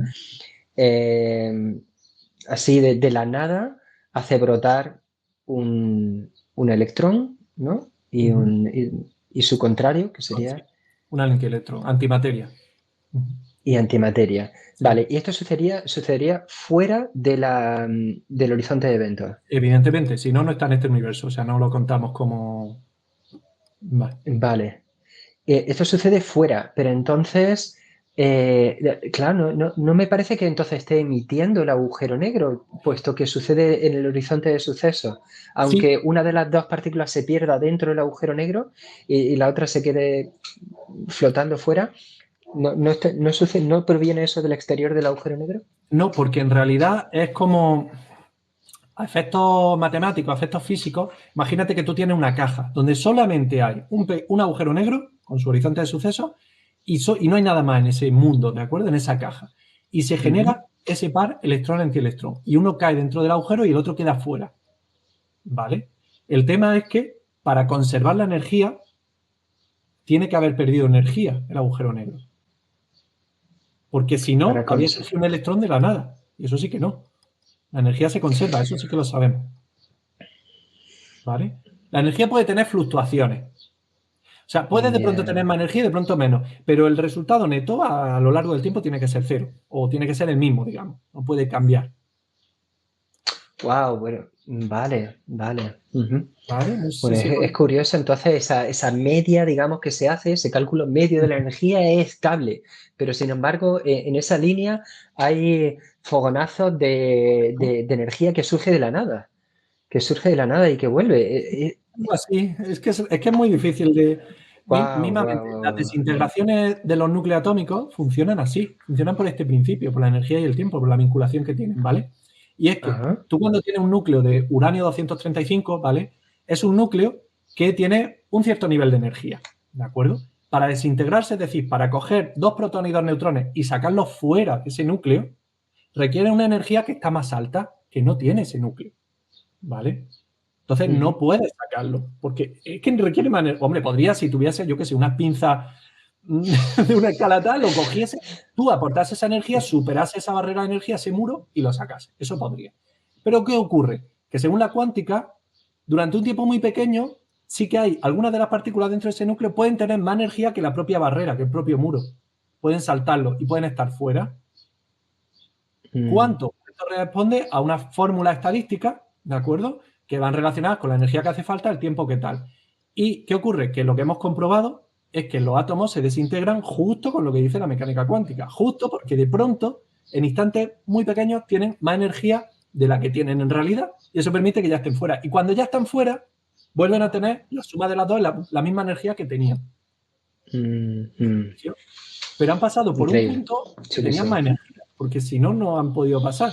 Pero no es realmente que en ese punto tuviesen más energía, es que la cuántica funciona de una manera, pero date cuenta hasta qué punto, esto es de hace 120 años, ¿vale? Pero es que date cuenta hasta qué nivel de precisión tiene todo esto, que es que podemos sacar los tiempos promedios. Tú cuando tienes un núcleo atómico no puedes saber jamás en qué momento se va a desintegrar. No puedes saberlo, porque o sea, no es estadístico, es que es azaroso. Pero cuando tienes un kilo de átomo de uranio, sí, uno se desintegrará en un momento, otro en otro. No puedes predecir átomos individuales, pero sí puedes predecir los promedios con las fórmulas de la cuántica. Ya, Y es que bueno, lo clavamos el esto tiempo promedio de se integración. aplica lo mismo a las ciencias sociales, efectivamente. Algo así. Esto no puedes conocer lo que hace una persona, un sujeto determinado, pero sí No, que es que es más grave, Pablo, porque las ciencias sociales serían sistemas complejos. No puedes predecirlo porque nos falta capacidad de cómputo o capacidad de previsión. Y volvemos a lo que estuvimos hablando, ¿no? En el programa del libre albedrío. Pero es que la cuántica Sí. va más allá. Es que ni siquiera el mismo Dios podría saber cuándo se va a desintegrar ese núcleo. No puede saberlo. Y de ahí viene el gato de Schrödinger, que en realidad era una burla a esto de la cuántica. Era decir, o sea, ¿qué pasa? ¿Vamos a tener un gato que está vivo y muerto a la vez? Pues es que según la cuántica sí. Bueno, ¿y si Dios fuera una singularidad? Las singularidades no se conocen entre sí, o sea, no se hablan, no se tienen al día, no Hasta donde se... sabemos, las singularidades no existen, Ya. porque son un fallo de nuestros modelos matemáticos. Lo cual no implica que existan, es que nos fallan ahí nuestras matemáticas. El Big Bang es otra singularidad. ¿Por qué? Porque todos nuestros modelos físicos, matemáticos y tal, petan ahí. O sea, ya está. Es que se nos hace infinito y decimos, ¿pero puede haber un infinito? Nuestra experiencia científica, digamos, nos dice que no existe el infinito, que lo que ocurre es que nuestro modelo falla, que tenemos que afinar más el modelo. Quizá con modelos mejores ya no sea una singularidad. Podría ser, pero ahora a día de hoy pues no tenemos ni idea. La singularidad pertenece al modelo, no a la realidad. Eso es, justo. Es fruto del modelo. Bueno, entonces, a la gente que no le haya petado la cabeza con esto, como a mí, yo ahora mismo soy, voy hablando, pero mecánicamente yo ya estoy, mi cerebro ya está en línea plana. ¿Qué es esto de los agujeros blancos, los agujeros de gusano? Son otras palabras Mira, que equilibran. antes de pasar a Sí. eso, me gustaría contarte una frase que habrás oído 1000 veces, ¿vale? Que es la de Dios no juega a los dados. Einstein, Sí, con esta me todo la esto, repetías también hace 20 años, sí. también, claro, si es que no han Ya, cambiado. Pues A la ver, ¿y cuestión qué es es que, esto? claro, la cuestión es que Einstein estaba totalmente en contra de la misma mecánica cuántica que él había ayudado a crear. Esto de que no se sepa, de que no pueda predecirse, de que sea azar, a Einstein le volaba la cabeza y decía, esto no funciona así. No puede ser, es que nos falla nuestro modelo, es que tal, esto no es. Y decía la frase de Dios no juega a los dados, porque él era creyente. Y esto es como jugar a los dados, ¿vale? Pues Hawking adoptó esa frase y la deformó y dijo, Dios no solo juega a los dados, sino que los tira donde no podemos verlos. ¿Vale? Refiriéndose a los agujeros negros, el horizonte de sucesos y la radiación de Hawking, ¿vale? Qué chulo esto, qué chulo. Y por cierto, y surge otra cosa que es el principio holográfico, ¿vale? Y es que, a ver cómo explico esto, porque esto también es rayante, pero mola mucho, ¿vale? Es que realmente la información del agujero negro está solamente en su horizonte de sucesos, ¿vale? Hemos dicho que la radiación de Hawking ocurre en el horizonte de sucesos. Si asumimos que la radiación de Hawking puede viajar al pasado, obtener la información de cómo se creó el universo, el agujero negro y mostrarse así, eso haría que no se perdiese la información, pero entraríamos en otra paradoja, que se viaja hacia el pasado. Pero el caso es que la información del agujero negro no está dentro, está solamente en su superficie. Toda la información del agujero negro está en su superficie, en el horizonte de suceso en realidad, ¿vale? Por tanto, el interior del agujero es una especie de holograma de la información de la superficie. Eso es la holografía, ¿vale? Es cambiar de dimensiones, es comprimir la información o expandirla en dimensiones. Y esto estamos diciendo que una superficie, es decir, una cosa bidimensional, está conteniendo la información de una cosa tridimensional, que sería su interior. De hecho, esto lo dijeron los que crearon esto hace ya 60 años. Es que ya te digo, es que esto es del año 70, en realidad no estoy contando nada moderno ni nada nuevo. Lo único moderno ha sido que hemos visto dos agujeros negros. Eso ha sido lo único nuevo que dice, ya está, ya lo hemos visto. Pero todo esto ya elucubraban y se volvían locos con estas cosas. Lo de la holografía, el principio holográfico, es que lo que implicaría es que el espacio no existe, sino que es una ilusión. ¿Por qué? Si 3 dimensiones pueden ser 2, pues entonces 2 dimensiones puede ser una y una puede ser ninguna. Y entonces eso haría que el espacio no existiese como tal. Y eso, por ejemplo, figuraba en un libro que me pasaste tú hace años también, de 20 años, ¿vale? Que hablaban de eso, del espacio, del tiempo, de Dios y demás, y que me acuerdo que yo me quedé también, pues, loco, con el culo torcido, ¿no? Y perdona, y me estaba diciendo los agujeros blancos, ¿vale? Sí. ¿Qué son los agujeros Wow, blancos? wow. Cuántas cosas. Sí, agujeros Claro. blancos, sí, venga. Los agujeros blancos Vamos, son vamos otro a abrir ese modelo. melón. Vale, adelante, vamos con todo. Son otro modelo físico-matemático en el que dices, vale, ¿y qué ocurre si el agujero negro es un objeto del que nada puede escapar? ¿Vale? Todo puede caer, pero nada puede escapar.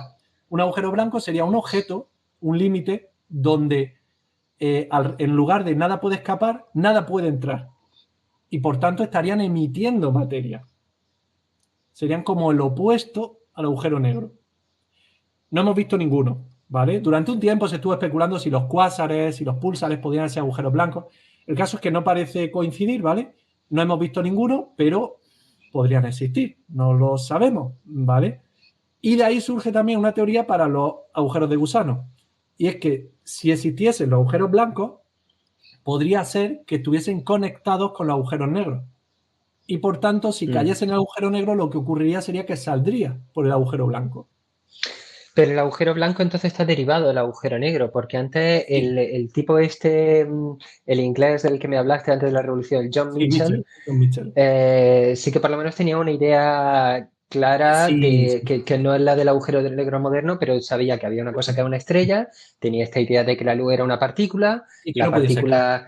partícula trata y termina cayendo, pero ¿cuál es entonces ¿hay algún tipo de forma de visualizar este agujero blanco? El agujero blanco sería una manera de evitar las paradojas estas que te he comentado. La paradoja de la pérdida de información podríamos evitarla si existen los agujeros blancos.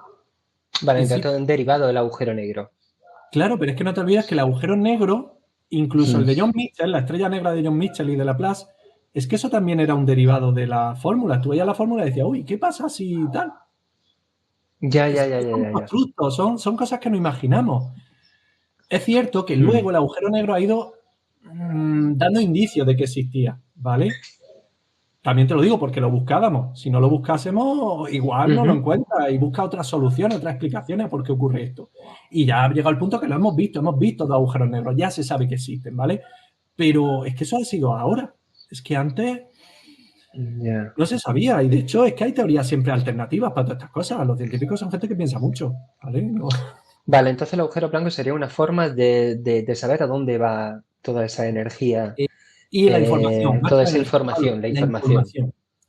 información. No entraríamos en esa paradoja, quedaría explicado y bueno, y en realidad pues podríamos llegar a pensar si son agujeros de gusano, si son deformaciones del espacio que conectan dos puntos, pero eso ya sería todo elucubrar, ¿vale? Hay otra gente que lo que dice es que los agujeros negros son universos en sí mismos.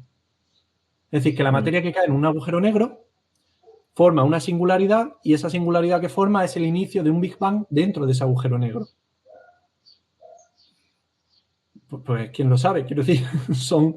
Pero todo esto son construcciones que se intentan hacer, pero todos son constructos mentales. O sea, los agujeros negros existen, eso no lo es. El agujero blanco, ya te digo, no se ha detectado y no tenemos indicios siquiera. Pero oye, ¿y quién sabe? ¿Y quién sabe? Si están, no lo sé.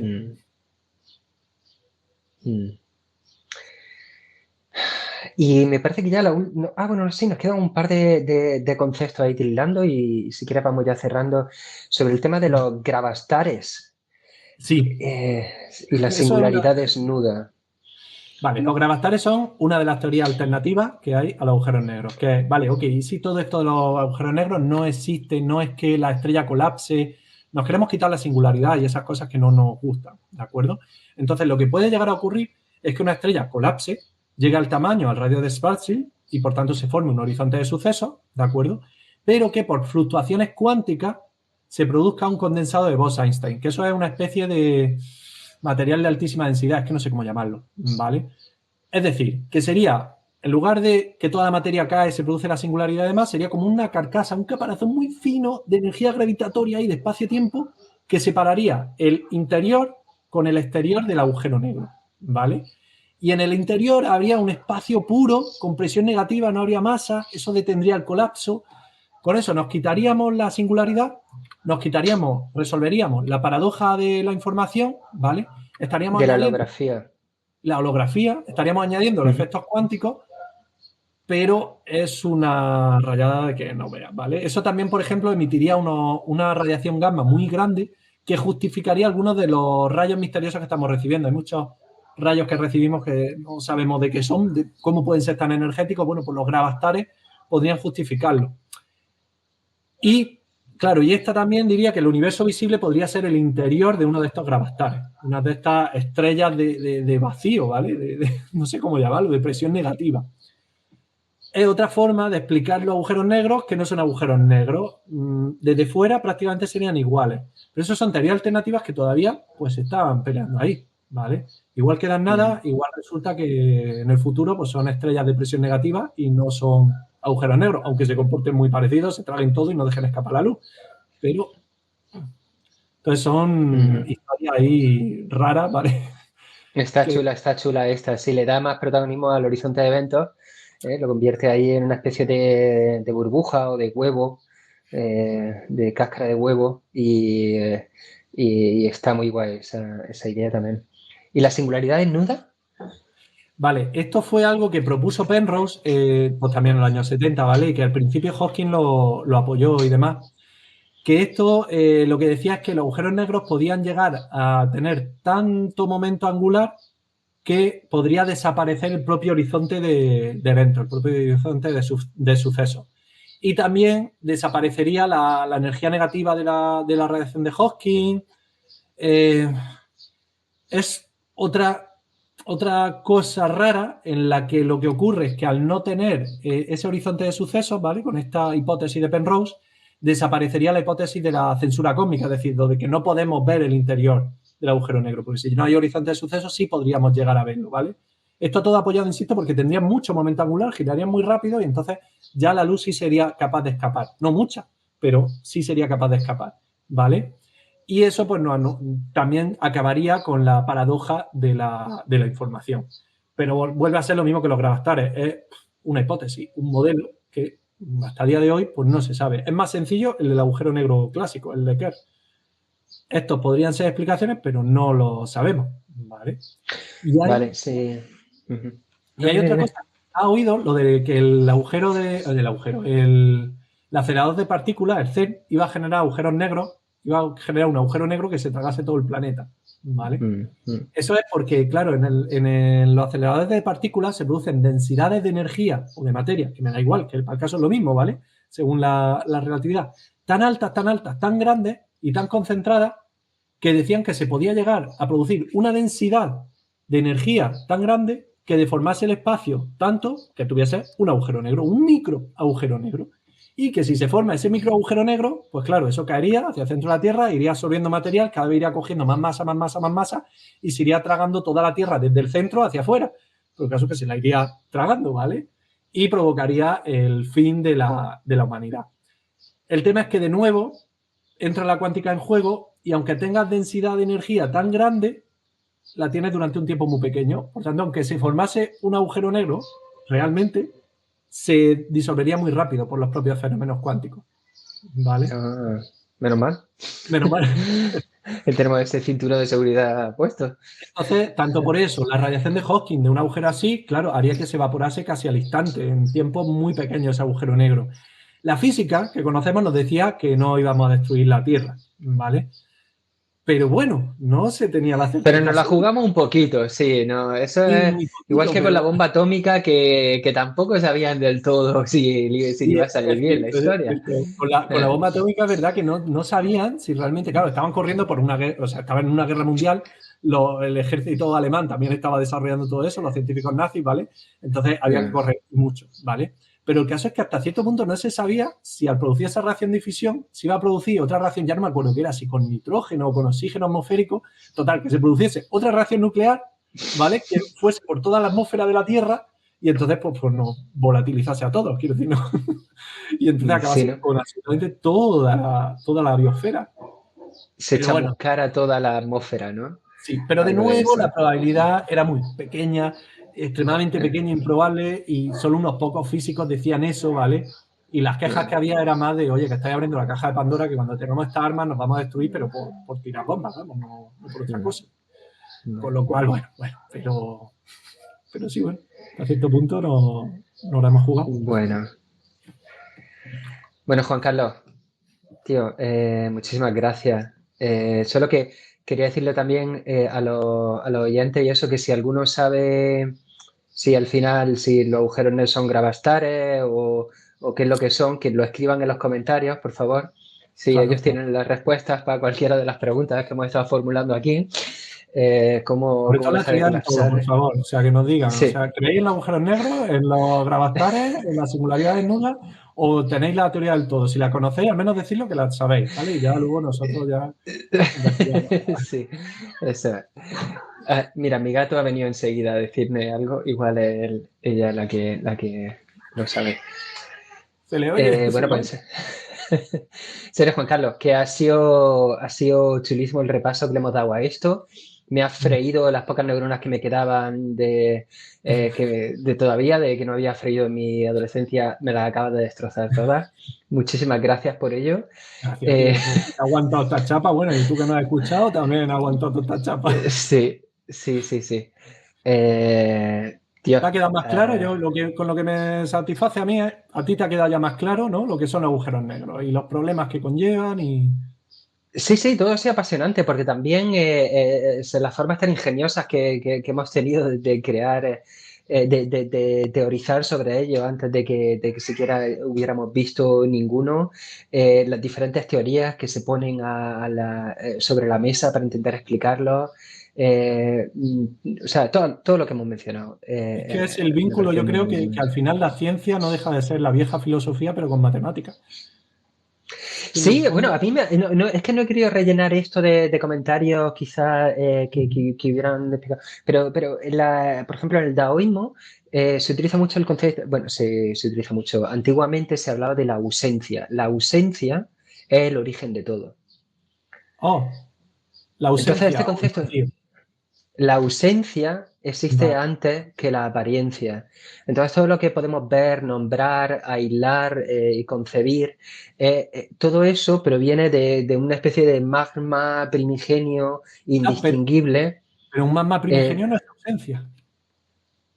exacto, el momento en el que lo estamos nombrando ya no lo es, ya no lo es. Hay algo más allá, hay algo que es donde el lenguaje no llega, donde el lenguaje no llega. A través de la meditación muchas veces llegas también a un estado en el cual yo a veces lo comparo con un agujero negro, porque de ahí no puede salir ninguna información.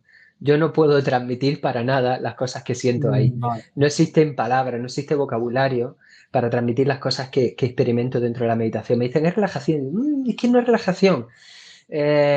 Bueno, entonces, ¿qué es un fluir de pensamiento? Sí, pero es lo que va más allá del fluir de pensamiento. Y al final terminas diciendo nada, ¿sabes? Termina sin decir nada. Vale.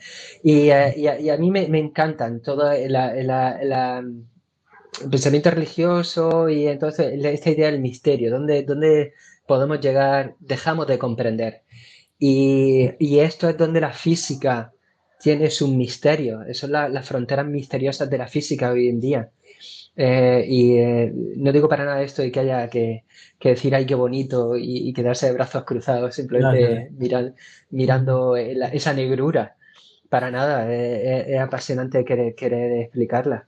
De hecho, lo que has Eh, comentado de la ausencia o ese magma primigenio, digamos, es que en realidad la mitología griega también decía eso. Estaba el caos y fue Cronos, ¿no? El que claro, generó. los dioses nóticos, o como quiera pronunciarse ese, FHT, nóticos.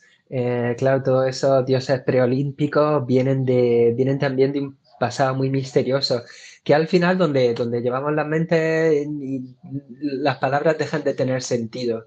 Y aquí es la matemática, es donde la matemática deja de tener sentido, Claro. que al Es fin y al curioso cabo que en el es... mundo, en el mundo de la ciencia, y los agujeros negros son uno de los puntos clave, ¿vale? Estamos en el mismo, o en un punto parecido a finales del siglo XIX. A finales del siglo XIX se dominaba ya, la ciencia dominaba casi todo y explicaba casi todo, salvo un par de detalles muy tontos, ¿no? Como lo del éter o no, o lo de la velocidad de la luz, o el fenómeno fotoeléctrico. Un par de detallitos que no cuadraban, pero el resto es que todo se dominaba, ¿vale? La química, lo diré, eh, la termodinámica, todo eso estaba súper dominado, la mecánica celeste, incluso estaba todo, Mercurio no coincidía exactamente, su órbita, detallitos. En general, todo muy, muy dominado y se creían, en la época victoriana, se creían que eran la leche. Y ese par de detallitos fueron los que, gracias a Einstein y a otros, surgieron la relatividad y la cuántica, que le dieron un vuelco, un giro de 180 grados a toda la ciencia que había, ¿vale? Y ahora estamos en un punto en el que la cuántica y la relatividad, la ciencia moderna, se ha desarrollado a un nivel salvaje, brutal, que dominamos y entendemos ya casi todo, que podemos hacer cosas increíbles, casi magia, salvo un par de detallitos como la creación del universo, el Big Bang, agujeros negros, hay un par de cosas donde nos fallan detallitos, pero no es tampoco muy...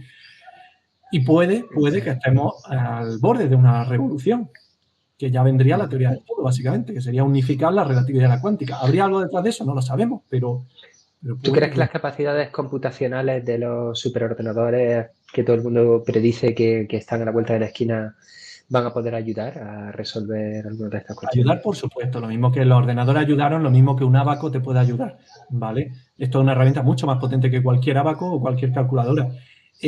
Pero si no alcanzamos la singularidad con la inteligencia artificial, seguirá siendo necesario un tipo que diga, ¿y si en vez de agujeros negros son no sé qué y no sé cuánto y es que hay un agujero blanco y con un tubo gris? No lo sé, algo que se le ocurra y luego cuando aplique las matemáticas y cuando le ayude la inteligencia artificial a calcular todo eso, por supuesto. Entonces, Ya. ayudar, por supuesto. Ese salto creativo, ¿no? Que tiene la mente humana de momento Pero hay otra para... forma de verlo filosóficamente y es que igual es quizás inconocible. Quizás no podemos llegar a hacer otro modelo mejor que lo que tenemos y hemos llegado al límite de los modelos. Quizás hacemos la teoría del todo, un modelo, pero sigue teniendo fallos. Quizás nunca vamos a llegar a obtener el modelo definitivo. Algo que Sí. explique. Sí, yo peco, es una creencia al fin y al cabo, y soy consciente de que es una creencia y no más que eso, pero yo peco mucho de creer que siempre tiene que haber una frontera, siempre la podemos mover más allá, pero siempre tiene que haber una frontera.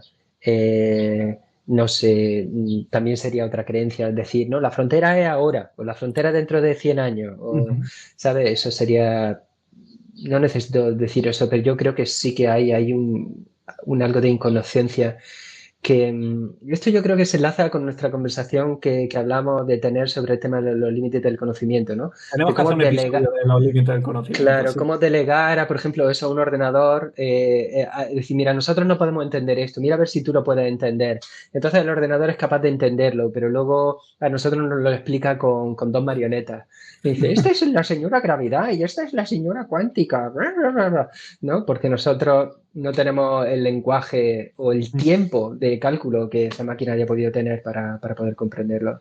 Cada uno tenemos un cerebro de 1,5 kilos, ¿vale? O sea, y de ese 1,5 kilos, 1,5 kilos está destinado a controlar los pulmones, el sistema vascular y el digestivo. O sea, es que es muy poco, es que de verdad Ya. que es una masa. Si habéis comido sesos de vaca, sabéis que es que el cerebro es nada, es una gelatina ahí insípida. ¿No? Bueno, Entonces, Juan Carlos, pues vamos a plantarnos aquí, si te parece. vale, perfecto. Vamos a agradecer Y, a los que nos habéis estado escuchando todo este rato, lo primero, sois los mejores, ¿vale?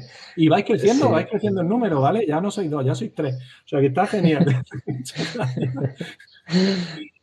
Y, sí, y- tío. y bueno, y agradecemos también a los que nos han ayudado con el podcast. a tu amigo Maxim con el... siempre se me olvida el nombre. El shakuhachi, que nos toca shakuhachi. la melodía de shakuhachi que ha dado lugar luego a la melodía de sintonía Pablo a Villalba. la melodía. Ajá. Que nos ha creado esa melodía tan chula, que a mí me gustó un montón. A Rebeca Martínez, que nos ha hecho todo el logo, ¿vale? Y bueno, y a todos los que nos estáis ayudando a difundirlo entre vuestros amigos, a los que les gusta filosofar. Y esto da... Es que claro, es que estos temas nunca acaban en realidad. Así que no.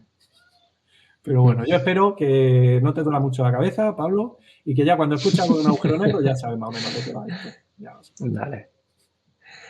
Bueno, Juan Carlos, nos vemos hablamos en el próximo. Chao. Venga, un abrazo, hasta luego.